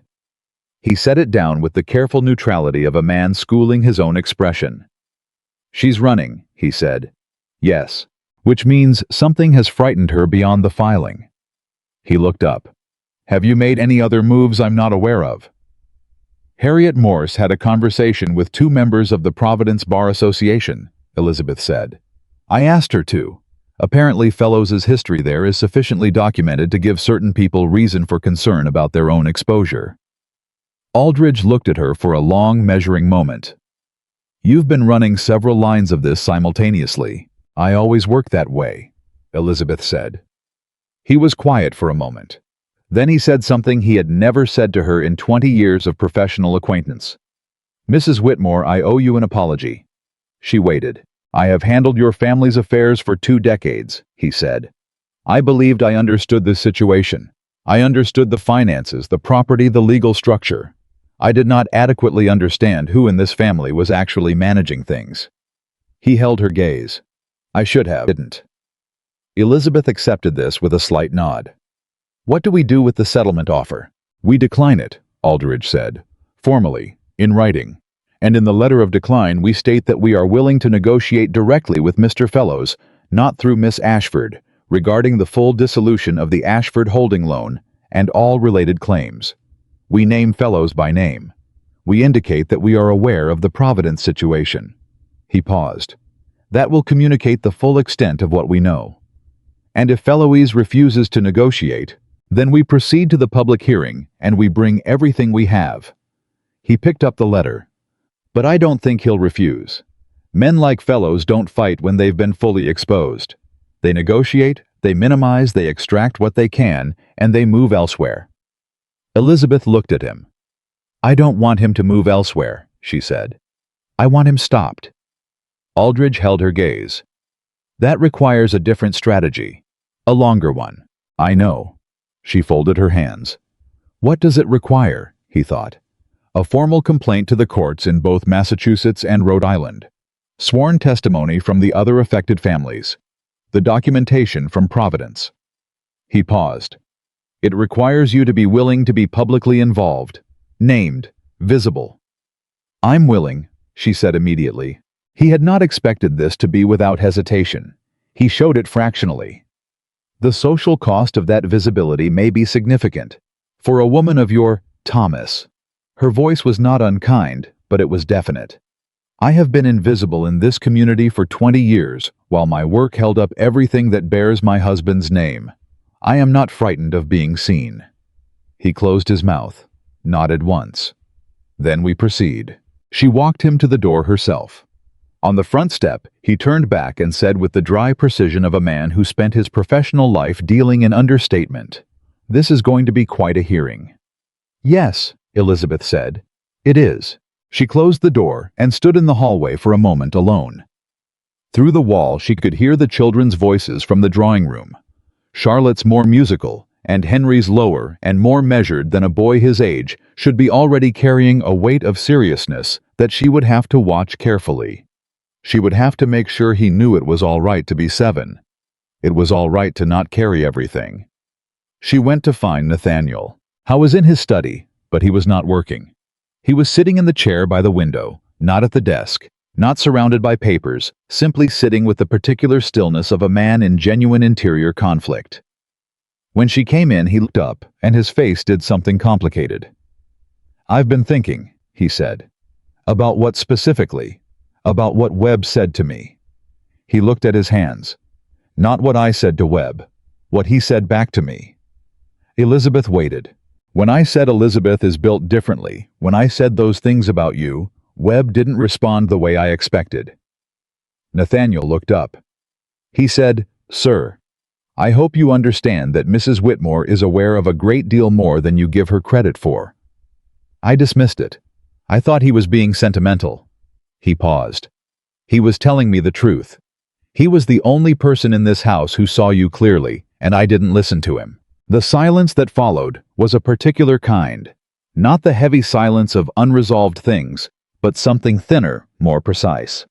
The silence of someone being met. "Webb has been loyal to this family for 16 years, Elizabeth said finally. "He is loyal to it because he respects what holds it together. He knew what held it together." A pause. "He's not the only one who has known. Margaret, Aldridge, Harriet Morse, they all saw. Everyone but me. Everyone but you." She said it without softness and without cruelty. "You are not a cruel man, Nathaniel. You are not even an unkind one. You are a man who confused the absence of complaint with contentment and the presence of competence with independence. You thought because I could manage I did not need. You thought because I didn't ask I didn't want. I was wrong. Profoundly." He looked at her. "Can you tell me what you needed? What you wanted? What I should have seen?" She stood very still for a moment. Then she crossed the room and sat in the chair across from him, not at the desk, not in the formal arrangement of their late-night conversations over documents, but in the chairs by the window where people sit when they are being rather than doing. "I needed you to ask me that question," she said. "Not today. 17 years ago." He closed his eyes, opened them. "I needed you to understand that when I caught the error in the Hargreaves contract, when I found the discrepancy in the Portsmouth accounts, when I managed the fever outbreak with no housekeeper, and kept this household functioning, I needed you to understand that was not management. That was love. That was me choosing this life every single time because I believed in it." Her voice did not waver. "I needed you to see the choosing, Nathaniel. Not just the result." "I saw the result," he said quietly. "I was grateful for it. I used it, Elizabeth. I let you hold everything, and I told myself you were fine." "You told yourself I preferred it that way." "Yes. Because that was easier than asking." The word easier sat between them with its full and uncomfortable weight. "Yes," he said, "because that was easier than asking." She looked at him for a long moment, looked at him with the 20 years between them and the full understanding of who he was, not a villain, not a monster, not a man who had ever set out to diminish her. A man who had been lazy with his attention and generous with his assumptions, and who had in that laziness and those assumptions managed to make a woman who loved him feel invisible inside her own life. "We have work to do," she said at last. "Real work. Not the loan and not Fellows. The other work." "I know. And I need you to understand that an apology, even a genuine one, is not the same as repair. Repair is what comes after. Repair takes longer. Repair is daily." "Tell me what daily looks like," he said. "Tell me what you need from me, not generally, specifically. This surprised her. Not because the request was unexpected in content she had hoped for something like it, but because of how he asked it. Not as a man making a promise he expected to fulfill from a distance. As a man asking to be given instructions he intended to follow in the particular. He understood finally that he did not know, and he was not ashamed of not knowing, he was simply asking. This was, she thought, what she had been waiting for. Not the apology. This. I need you to come to me before you sign anything financial, she said. Not to ask my permission, to think alongside me. I need to be part of the decisions, not presented with their outcomes. She met his eyes. I need you to look at me when you come into a room. Not through me. Not past me. At me. All right. I need you to tell Henry and Charlotte that their mother's work, the managing, the maintaining, all of it, is not invisible labor that keeps the house running. Tell them it is how love looks when it is practical.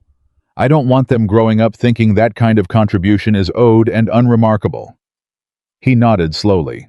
And I need you, she said, and her voice shifted just fractionally into something less constructed, to stop assuming that because I don't break, I don't bend. I have been bending for a long time, Nathaniel. I simply didn't break in front of you because I didn't trust you to hold the weight with me. The room held that. I want you to trust me with it, he said. I know I haven't earned that.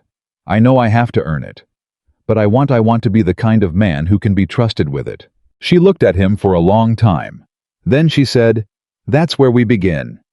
Not forgiveness. Not yet, not fully. But a beginning. A door opened slightly toward the possibility of a marriage that was not what it had been, not the distracted, unbalanced thing of the last several years, but something more honest.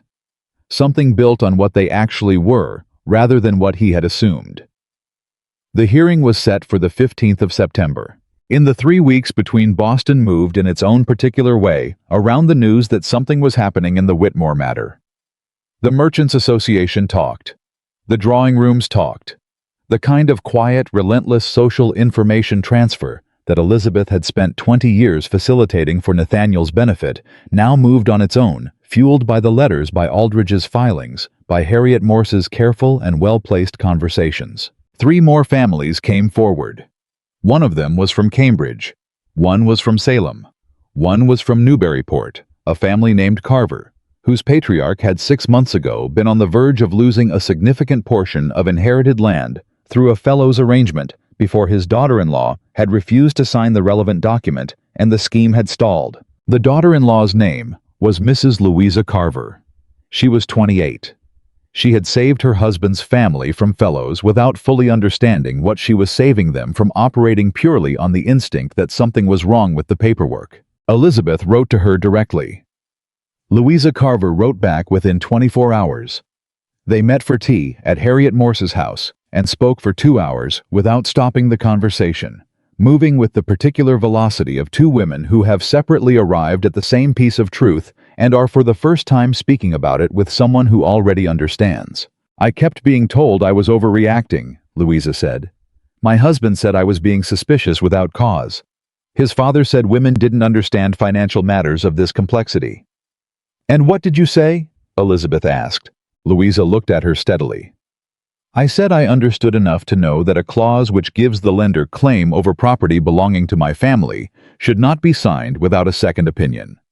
I said I understood enough to know that a man who pressures you to sign quickly is a man who benefits from you not reading carefully. And they listened, eventually, when I refused to move for 3 weeks. A slight pause. My husband came to understand. His father never fully did, but the document was never signed. Elizabeth looked at this young woman across Harriet Morse's tea table and felt something that was not quite envy, but was close to it.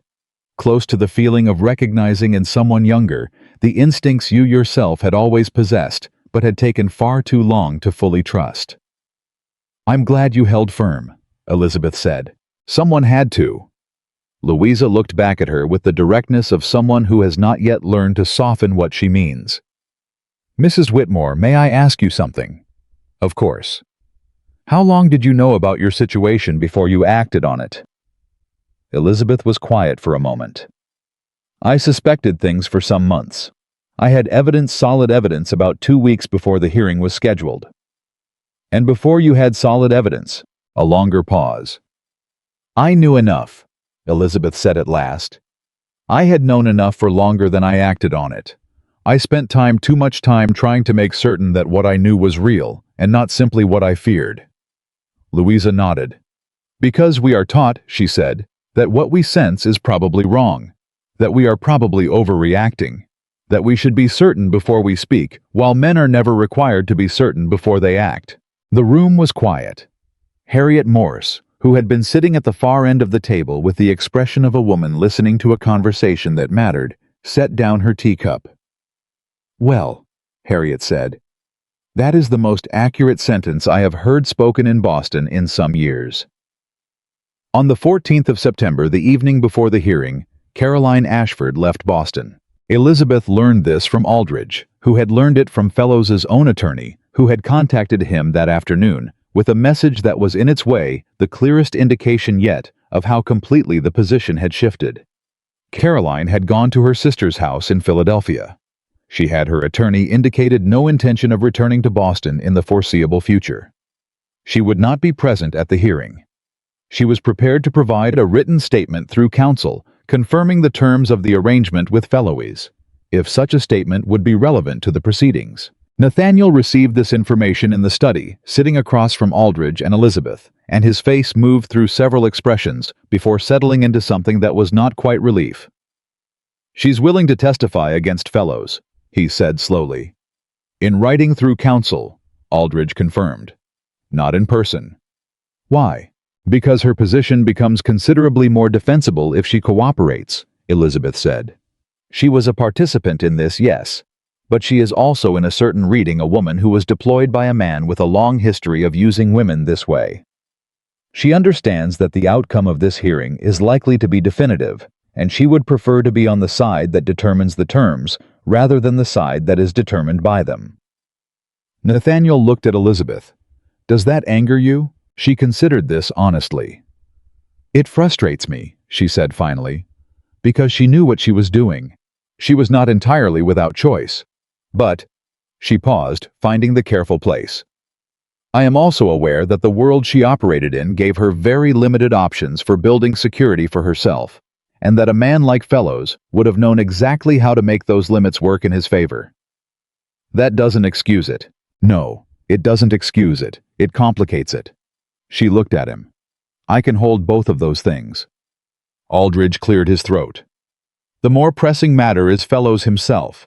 His attorney has requested a private negotiation in lieu of the public hearing. Elizabeth shook her head before he finished the sentence. Aldridge looked at her. Mrs. Whitmore, no, she said. We go to the hearing. We have 6 families now. We have documentation. We have the pattern. A private negotiation produces a private settlement that binds everyone to silence and allows Fellowes to move to Hartford or New York or Philadelphia and do this again to 6 other families. She looked at Aldridge directly. I said from the beginning that I wanted him stopped. A private negotiation does not stop him. It accommodates him. Nathaniel was watching his wife with the expression he had been wearing increasingly over the past weeks, the expression of a man recalibrating constantly the degree to which he had underestimated the person across from him. She's right, he said to Aldridge. Aldridge looked between them. Then he nodded. The hearing stands, he said. The morning of the 15th of September was clear and cool, the first hint of autumn coming in off the harbor, that particular Boston September quality of air that is sharp enough to make everything feel consequential. Elizabeth dressed carefully. Dark green wool, high-waisted, the collar understated, and the posture it required perfect. She did not dress to impress. She dressed to be unmistakable, to walk into a room as a woman who had every right to be there and knew it. Margaret fastened the last button and then stood back and looked at her with the eyes of a woman who had been in this house for 21 years and knew the full measure of this moment. You look exactly right, ma'am, she said. Elizabeth looked at herself in the glass for a moment. Then, send the children in. Henry came first, still straightening his jacket, his jaw set. Charlotte was behind him, her dark eyes moving immediately to her mother's face, and reading it the way she always did, checking the temperature of things, assessing, deciding she was satisfied. "Are you frightened?" Charlotte asked. "No," Elizabeth said. Charlotte tilted her head. "You should be at least a little frightened. That's how you know it matters." Elizabeth looked at her daughter, this small, precise, extraordinary child, and felt something move in her chest that she did not try to name. "You're right," she said. "I'm a little frightened. Are you satisfied?" Charlotte appeared to think about this. "Yes," she said. "That's better." Henry straightened the last of his jacket and said with the particular formality of a 7-year-old who has decided formality is required, "We'll be here when you come home." "I know you will," Elizabeth said. She kissed them both. She went downstairs. Nathaniel was in the hall. He was also dressed carefully, not the careless elegance of a man with confidence in his own status, but the considered dress of a man who understands that how he presents himself today reflects on his wife more than on himself, and who is not for once putting himself first in that calculation. He held out his arm. She looked at it for a moment. Then she took it, and they went out together. The hearing was held in the assembly room of the State House, and it was not a small affair. Aldridge had prepared for a substantial audience the nature of the matter, the involvement of multiple families, the documented pattern reaching across 2 states had ensured that, and when Nathaniel and Elizabeth walked in together, the room was already full. Elizabeth felt the weight of it. The eyes. The particular evaluating quality of attention that a Boston assembly room produces when something has been anticipated and is now actually arriving. She had sat in rooms like this before at Nathaniel's side, managing his social situation, keeping track of who needed to be spoken to, who needed to be avoided, who needed to be introduced. She had been the architecture of his public life for 20 years and had remained largely invisible inside it. She was not invisible today. She walked with her back straight and her hand steady on her husband's arm, and she found as she moved through the room that the eyes she met were not hostile. Several men nodded. A few women. Harriet Morse, Louisa Carver, the wife of the Salem merchant who had lost the use of a fishing pier to a fellows arrangement, gave her the particular look of someone who is with you and wants you to know it. She found her seat. She folded her hands. She waited. Fellows was present at the far end of the room, flanked by his attorney. She looked at him directly for a moment, gray at the temples, an accent not quite Boston, the kind of face that was designed to be reassuring. He met her eyes briefly. He looked away first. Good, Elizabeth thought. The proceedings opened, and the evidence was presented in the order they had arranged with Aldridge methodically, clearly without drama, because what they had assembled was dramatic enough on its own terms and required no embellishment. The loan documents. The correspondence. Charlotte's account of the garden party introduced through Aldridge as a statement from a witness to a private conversation. The records from Providence. The testimony of the Carver family, delivered by Louisa, in a voice that was steady and precise and did not apologize for itself. The other families. Fellowise's attorney made 3 attempts to reframe the evidence. Elizabeth listened to each attempt with the focused attention she brought to everything. Each one failed not because it was poorly made, but because the documentation was comprehensive enough that reframing required ignoring too much of it. After the second attempt, Nathaniel leaned toward Elizabeth and said very quietly, "He's running out of moves." "He has one more," she murmured back. "Watch." The third attempt was the one she had anticipated, the argument that Elizabeth herself, as a woman as a party, who had not been present in the original financial discussions, as someone acting now under emotional duress, was not a reliable interpreter of the evidence she had assembled. That her understanding of the documents was colored by personal grievance. That the right reading of the loan arrangement was simply a standard commercial transaction that had been retrospectively characterized as predatory. The room shifted slightly when this argument was made. Elizabeth felt it, the particular uncomfortable shift of people who are being asked to question a woman's credibility and are not entirely unwilling to do so. She did not react. She waited. Aldridge stood. He said with the measured precision of a man who has been waiting for exactly this argument and has prepared for it meticulously. "I would invite the Assembly's attention to document 14 in the file. This is a letter from Mr. Fellows's associate in Boston, written in the November of 1817. In this letter, the associate refers to a conversation with Mr. Fellows regarding the collateral structure and specifically notes in his own words that the arrangement was designed to ensure that the wife, being unaware of the full terms, could not contest the collateral claim on the grounds of co-ownership. He paused. Mrs. Whitmore's understanding of these documents is not colored by personal grievance. It is, as this letter confirms, precisely correct. The arrangement was designed to be used against her. She was the target from the beginning. The room was very still. Fellows' attorney did not stand again. Elizabeth looked at the document. She had read it many times. She knew every word of it. But hearing it read aloud in this room to these people, hearing what she had known privately confirmed in public, produced in her a feeling that was not triumph, not vindication, not the satisfaction of being proved right. It was something quieter and deeper than any of those. It was the feeling of being seen. After 4 hours, the assembly produced its findings. The collateral clause was void. The loan agreement structured as it was constituted fraudulent misrepresentation against a co-owner of the pledged properties. The matter was referred to the courts of Massachusetts and Rhode Island for further proceedings against Fellows personally. 3 other affected families were to have their cases heard in the following month. Fellows left the room without speaking to anyone. His attorney gathered the documents with the precise movements of a man who does not enjoy the aftermath of losing. Elizabeth sat in her chair for a moment after most of the room had begun to move. Nathaniel was beside her, and he was very still, and his face was doing something she had not seen it do before.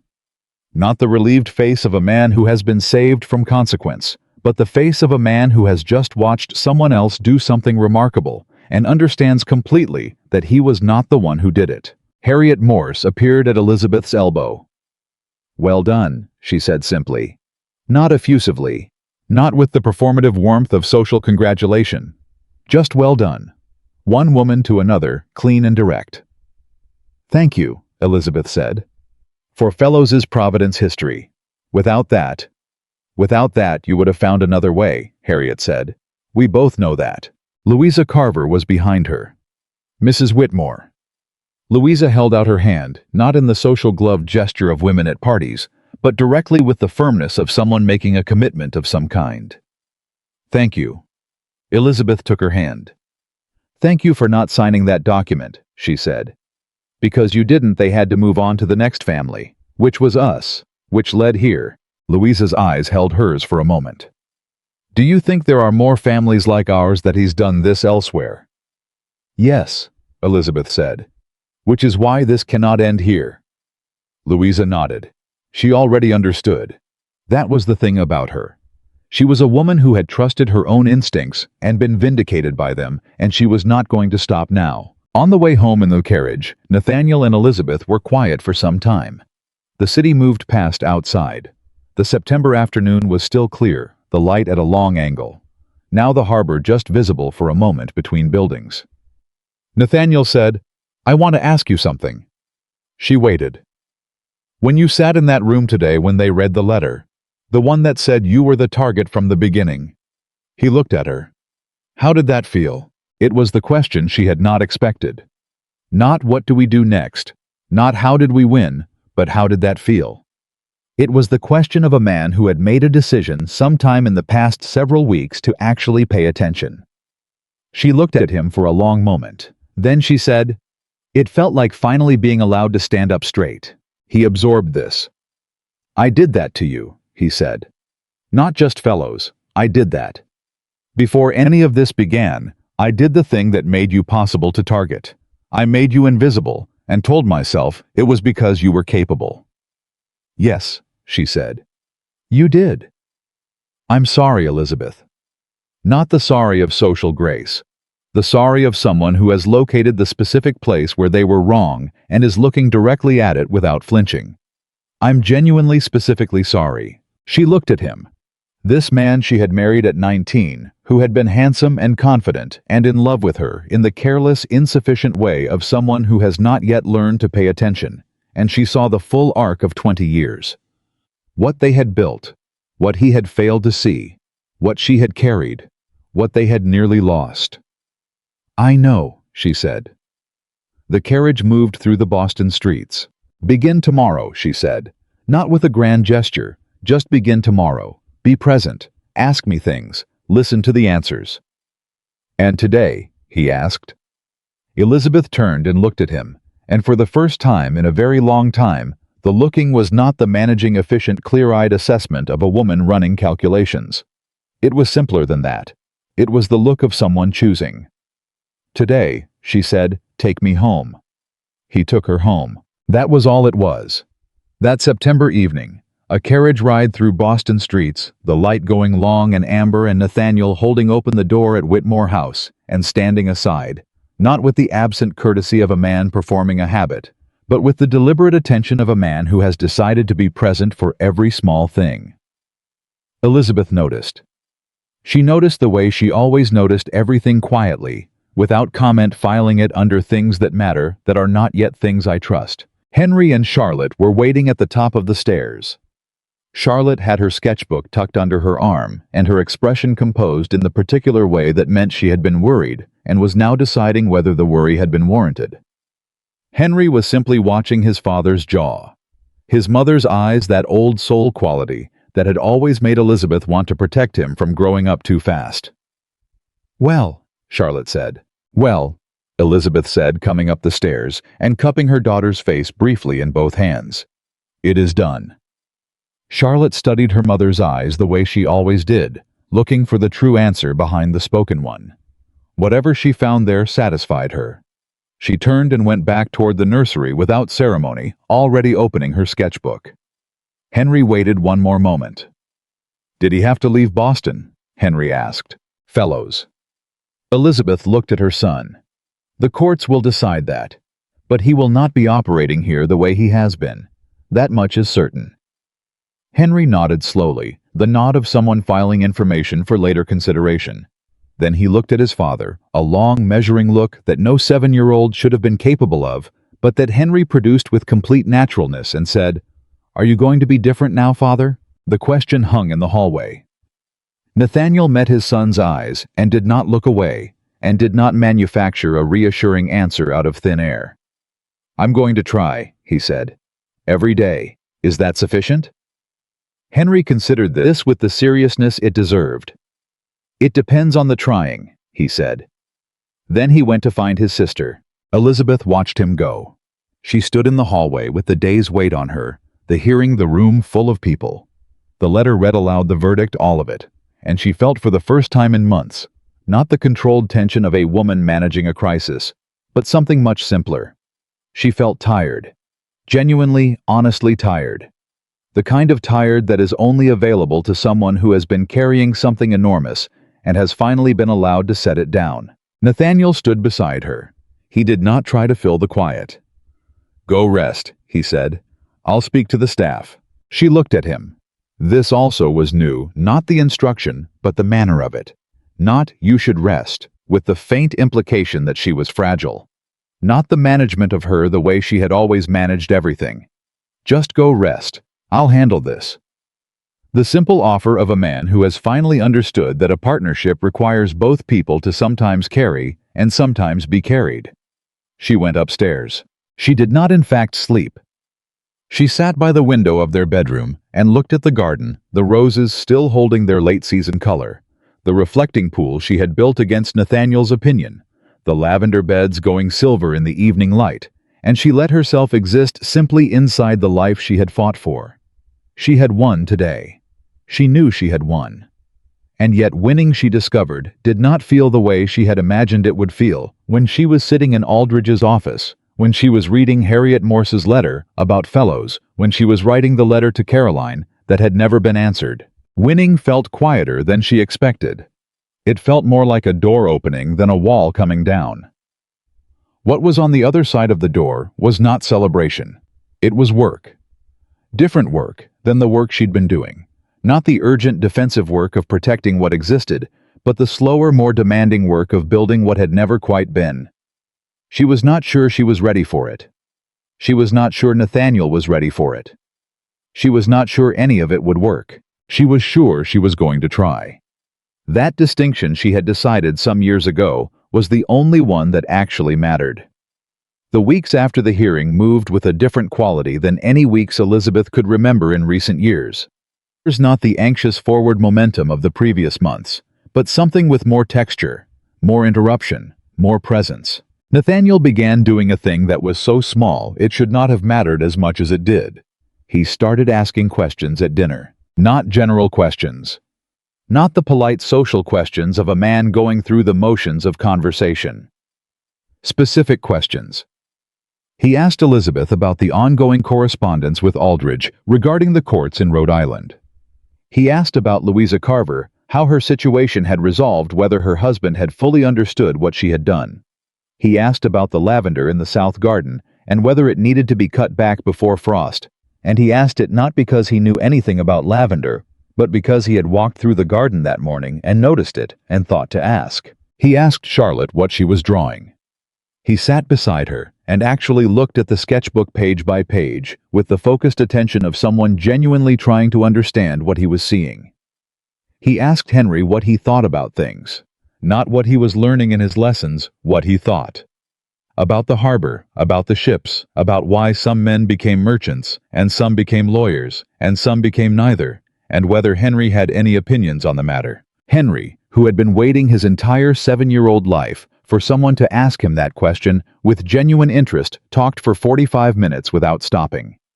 Nathaniel listened for all of it. Elizabeth observed this.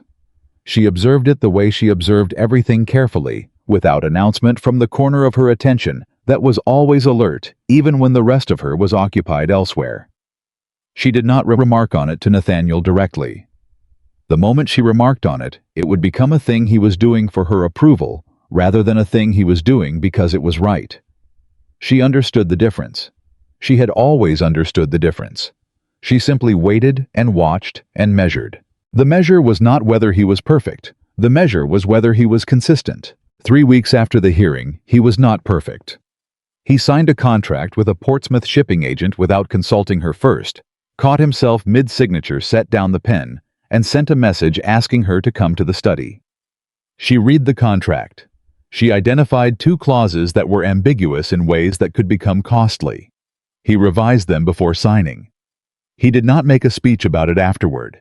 He simply revised them, and the next time a contract arrived, he brought it to her first. That was the measure, not the mistake, the correction. In October, a letter arrived from Providence. It was addressed to Elizabeth directly, which was unusual enough that Margaret brought it up herself, rather than leaving it with the morning correspondence. The return address was a law office, Marsh & Connolly Attorneys at Law, Providence, Rhode Island. Elizabeth opened it over her morning coffee, read it once, then read it again. Gerald Fellows had entered a formal agreement with the courts of Rhode Island.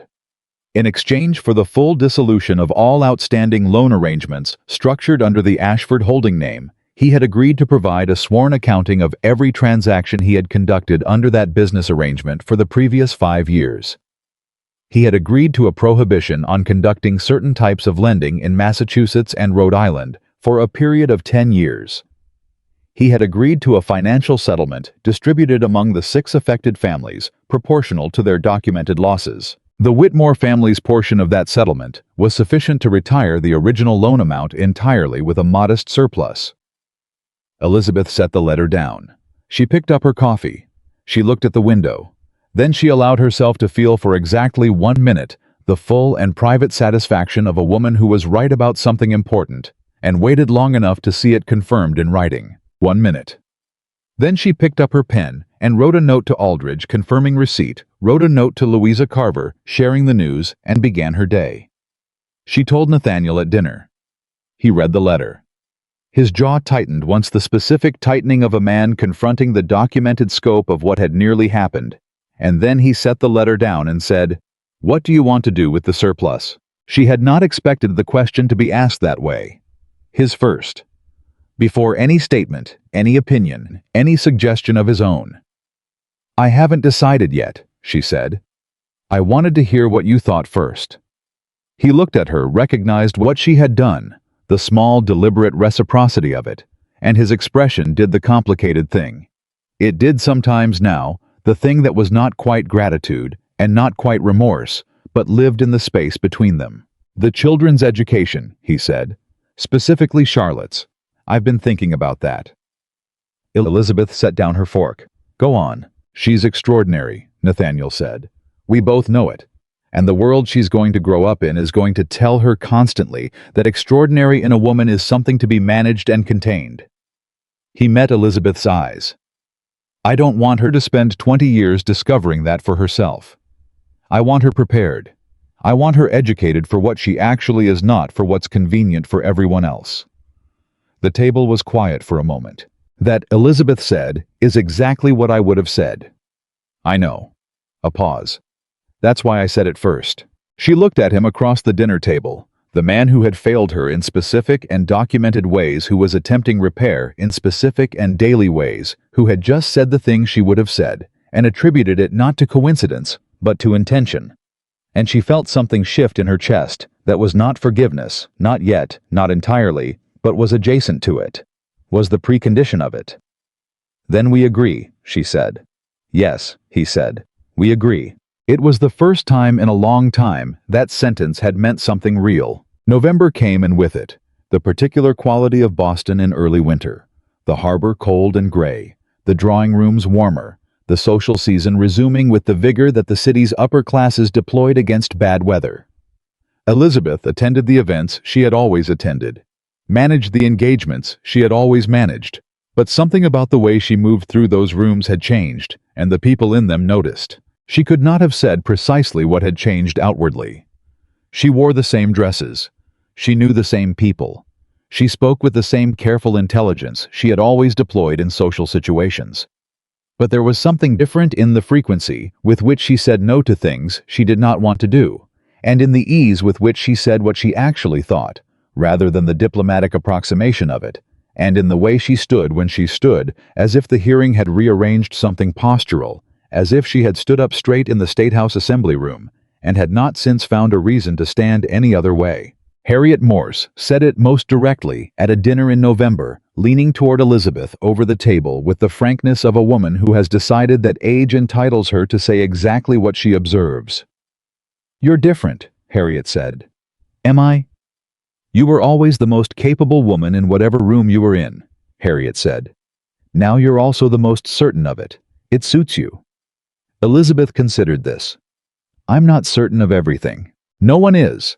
But you used to move through rooms as if you were apologizing slightly for being as capable as you were, as if you were managing the discomfort it might produce in others.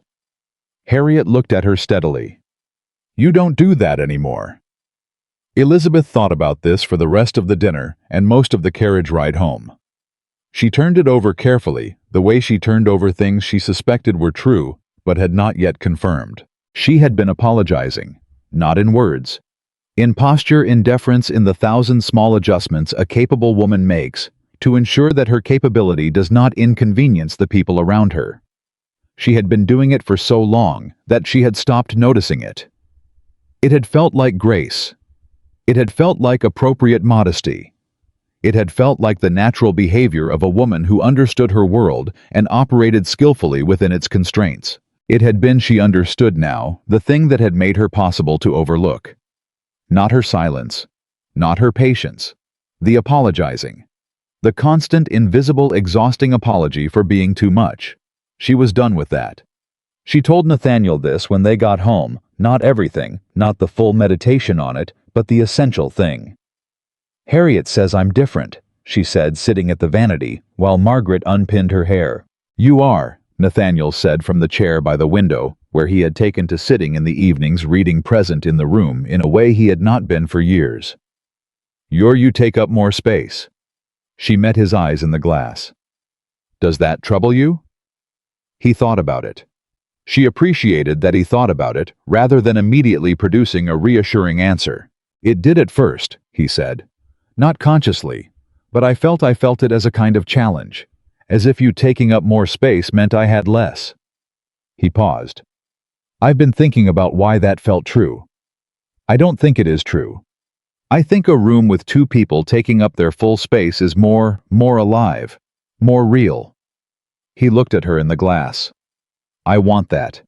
I want to be in a real room with you. Margaret, to her considerable credit, kept her expression entirely neutral, and continued unpinning hair as if she had heard nothing. Elizabeth held Nathaniel's eyes in the glass for a long moment.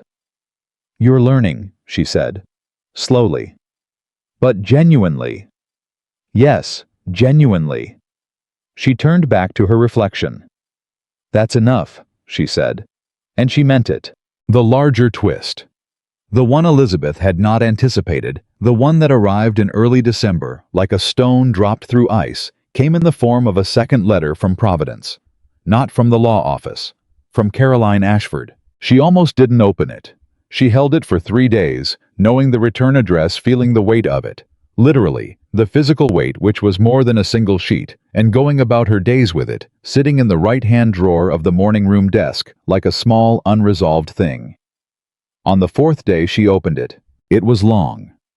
8 pages in Caroline's practiced hand, and the practiced quality of the handwriting was this time in sharp contrast to what the pages contained. Because what the pages contained was not practiced at all. It was, as far as Elizabeth could determine after reading it twice, something close to genuine. Caroline wrote about Fellows, about how she had met him 3 years ago, recently widowed, and nearly without resources, at a moment when her options were precisely what Louisa Carver had described at Harriet Morse's Tea Table Limited, and becoming more so. She wrote about what he had offered her: income security, the appearance of respectability, in exchange for what he described as social introductions to certain families. She wrote that she had understood eventually what the introductions were for, that by the time she understood it fully, she was involved in a way that felt impossible to exit, that she had told herself the families could afford it, that she had told herself she was simply doing what she had to do, that she had told herself a great many things over 18 months that she no longer believed. She did not ask Elizabeth for forgiveness. She said this explicitly in the 6th page. "I am not writing to ask your forgiveness, Mrs. Whitmore. I don't believe I have the standing to ask it, and I don't believe it would be appropriate for me to request it. I am writing because I was part of something that was aimed at you specifically, and you had the right to know what it was and who I am in it fully, not through documents and legal filings, but in my own words." She wrote at the end one more thing. "I was told by Fellows that women like you, established women wives of prominent men, would not fight, that you would endure rather than act because the cost of acting was too high and the habit of endurance was too deep. He was wrong about that, as you have demonstrated. I hope, for whatever it is worth, that you know what you did matters beyond your own family. There are women in Providence who know your name now. They know what you did and how you did it. That is not a small thing." Elizabeth read the last paragraph 4 times. She sat with the letter in her hands for a long time. The morning room was quiet.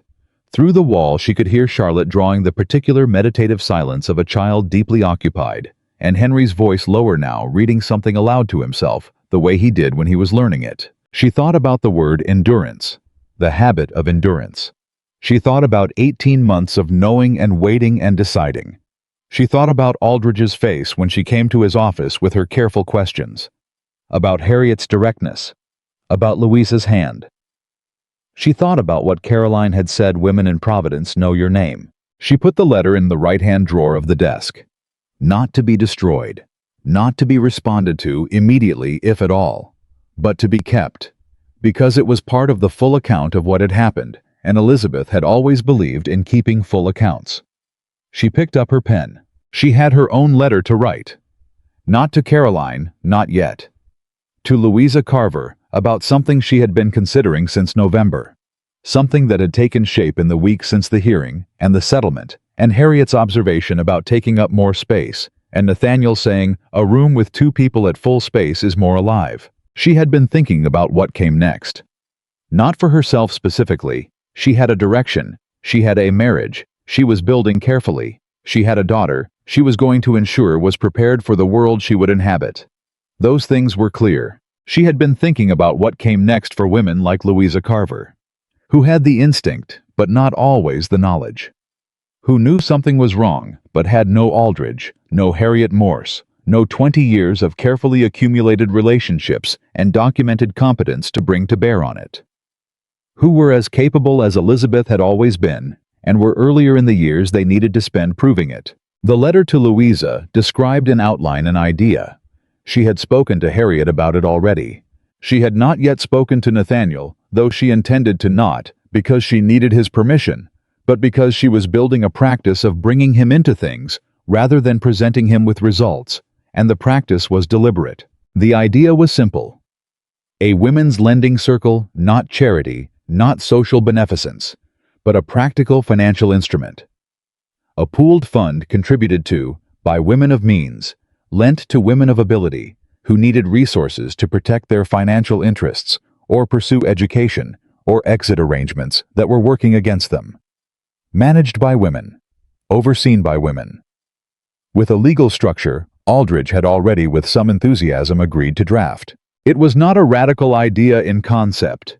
It was radical in Boston in 1818 only because no one had done it yet, with sufficient seriousness and sufficient legal backing to make it real rather than aspirational. Elizabeth intended to make it real. She finished the letter to Louisa. She sealed it. She set it aside and sat for a moment with her hands in her lap, and she let herself inhabit the fullness of what she was feeling, which was not contentment exactly, and not triumph, and not peace in the simple sense. It was something more active than any of those. Something with direction. Purpose. She had always had purpose. She was only now finally aiming it entirely at the things that were actually hers. She went to find Nathaniel. Howe was in the study at the desk now, not the chair by the window, working through some correspondence with the focused attention he had been bringing to his work lately. He was different at his desk these days, less expansive, more considered. The confidence he had always carried was still there, but it had lost its careless quality.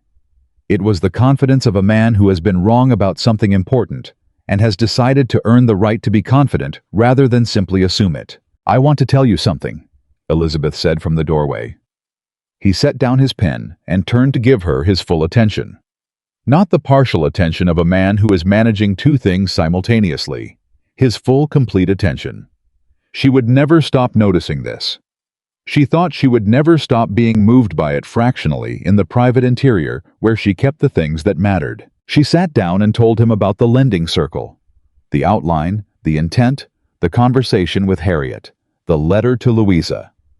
She told him what she wanted to build and why. And as she spoke, she watched his face move through the information, not ahead of her, not forming conclusions before she reached them, but with her at her pace. When she finished, he was quiet for a moment. "You've already spoken to Aldridge about the legal structure," he said. "Yes. And Harriet is willing to be an initial contributor." "Yes. And Louisa Carver?" "I expect so. I've sent the letter today." He was quiet for another moment. Then, "What do you need from me?" "Not do you need my permission. Not isn't this rather ambitious. Not perhaps we should think about whether this is the right time. Just what do you need?" "Your name on the founding documents," she said. "Not because it's required, but because in this city, in this year, a legal entity with a woman's name at the top is regarded differently than one with both. It is a practical concession to a practical reality, and I am not embarrassed to make it." He nodded. "Done. And your genuine support, not performance of support. If someone in your professional circles questions the wisdom of this, I need you to tell them clearly that it is your wife's work and that you stand behind it." "Done," he said again. "Anything else?" She looked at him. "Believe that it will work," she said. "Not on my behalf, because it will." He held her gaze. "I believe it," he said. "I believed it the moment you told me what it was." She stood. He stood, also a gesture she had not expected, the simple courtesy of rising when she rose as if she were someone worth rising for. It was such a small thing. It would have been nothing in another context. In this context, after everything, it was not nothing. "Elizabeth," he said before she reached the door. She turned. He looked at her with the full weight of 20 years, and the full understanding of what he had done with them, and what she had done with them, and the specific daily distance between those two things. "I need to say something." "All right. Not an apology. I've apologized. I know apology isn't repair." He was careful with the words. She could see him being careful, not performing care, but actually exercising it. "I want to say that I understand now what I had. What you were. Not in the abstract, not, I had a remarkable wife in the way men say, that meaning they're proud of the appearance of it. I mean, I understand specifically what you did, what it cost you, what you gave to this family, and to me. And I know that I did not see it, and I know what the not seeing cost you, and I'm not asking to undo that because I can't. He paused. I'm asking to spend whatever time remains to us seeing clearly. Really seeing. Every day. The room was very still. Elizabeth stood in the doorway of her husband's study, a room she had organized, whose files she had maintained, whose account books she had reviewed through 20 years of marriages and markets, and managed everything. And she looked at the man she had married, and she chose him again. Not out of forgiveness, complete and unqualified. Out of the same thing she had always operated on, the full, honest assessment of what was true and the willingness to build on it. What was true was that he had failed her. What was also true was that he was trying genuinely and daily to be someone who would not fail her again. What was true was that the marriage they had now was not the marriage they had had. It was harder, more honest, more real, with the edges of its difficulties visible rather than managed into invisibility. It was in every way that mattered better. Then see clearly, she said. Every day. That's all I ask. She went back to the morning room. The children were nearby. Charlotte's meditative silence, Henry's low voice, and the house moved around her in its familiar rhythms, and the lending circle was already alive in the letter, moving toward Providence, and Aldridge was drafting the legal structure, and somewhere in Boston and Salem and Newburyport women who had held firm and paid attention and trusted their own instincts were going about their days. Charlotte appeared in the doorway of the morning room with her sketchbook, which she held out toward her mother without preamble. Elizabeth took it and looked at the drawing on the open page. It was the hearing room. Charlotte had not been there. She had been home with Henry and Margaret, but she had drawn it from what she imagined, or from what she had assembled from the fragments of description she had gathered in the days after. The room was full of small figures, and at the center of them, standing rather than sitting, was a figure that Charlotte had not labeled, but that was unmistakable. Straight-backed, hands folded. The posture of a woman who has something to say and knows the room is going to hear it. Is this right? Charlotte asked. How it looked. Elizabeth studied the drawing for a long moment. Yes, she said. That's exactly right.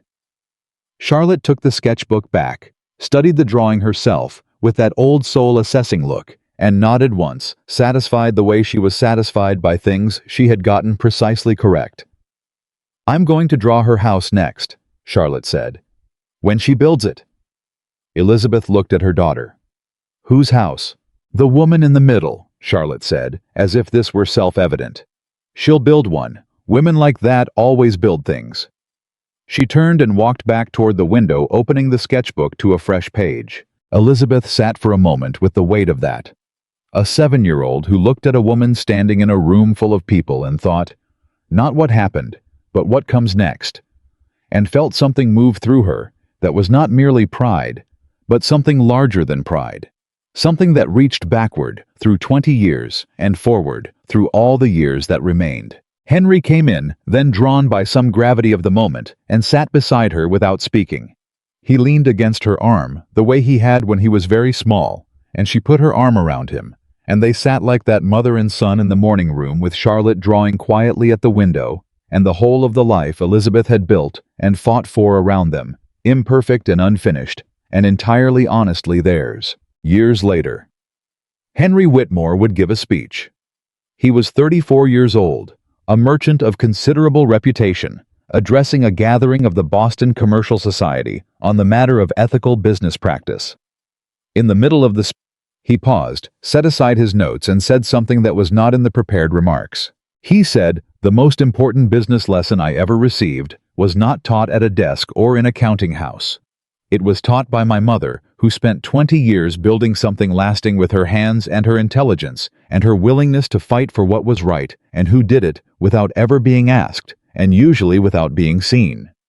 I have tried every day of my professional life to do work that she would consider worth doing. The room applauded. He accepted it with his mother's composure, which was not the absence of feeling, but the presence of enormous control, wearing its strength easily, the way people do who have had it tested and know now what they are made of. Charlotte Whitmore did not make speeches. She built things. By the time she was 30, she had expanded the Women's Lending Circle that her mother founded in 1819 into a legal entity that had served 43 women in Massachusetts and Rhode Island, and she was in correspondence with women in New York who were beginning something similar. She kept all of her mother's notebooks. She read them regularly. She told her own daughter when she was old enough to understand it that the most important thing her grandmother had taught her was this: a woman who knows what she is worth does not require anyone's permission to act on that knowledge. And Nathaniel Whitmore, who had once stood in his own parlor with his hand on another woman's shoulder and told himself his wife would not object, spent the remaining years of his marriage doing the daily unglamorous necessary work of seeing clearly. He did not always succeed, but he always tried. And he understood finally the specific and important difference between those two things. Elizabeth Whitmore lived to 71. She outlived Nathaniel by 9 years, which she spent expanding the lending circle, corresponding with women she had never met, who wrote to her from cities she had never visited, and tending the garden, the roses on the west wall, the lavender beds, the reflecting pool she had built against her husband's opinion, and that had outlasted his opinion by decades. She was not perfect. She was not without wound. She carried what she had carried in the particular way that people carry things that have been genuinely heavy with less effort than before, but with full knowledge of the weight. She had been seen in the end. That was the thing she had needed most and received last. She had been seen, and she had seen clearly in return, and the life she built from that clear-eyed seeing was not the life she had imagined at 19. Standing in her father's drawing room in a marriage settlement negotiation she had no voice in. It was better than that. It was harder and more honest and more entirely hers. She had always been worthy of it. She had simply waited long enough and fought hard enough for the world around her to catch up to what she already knew.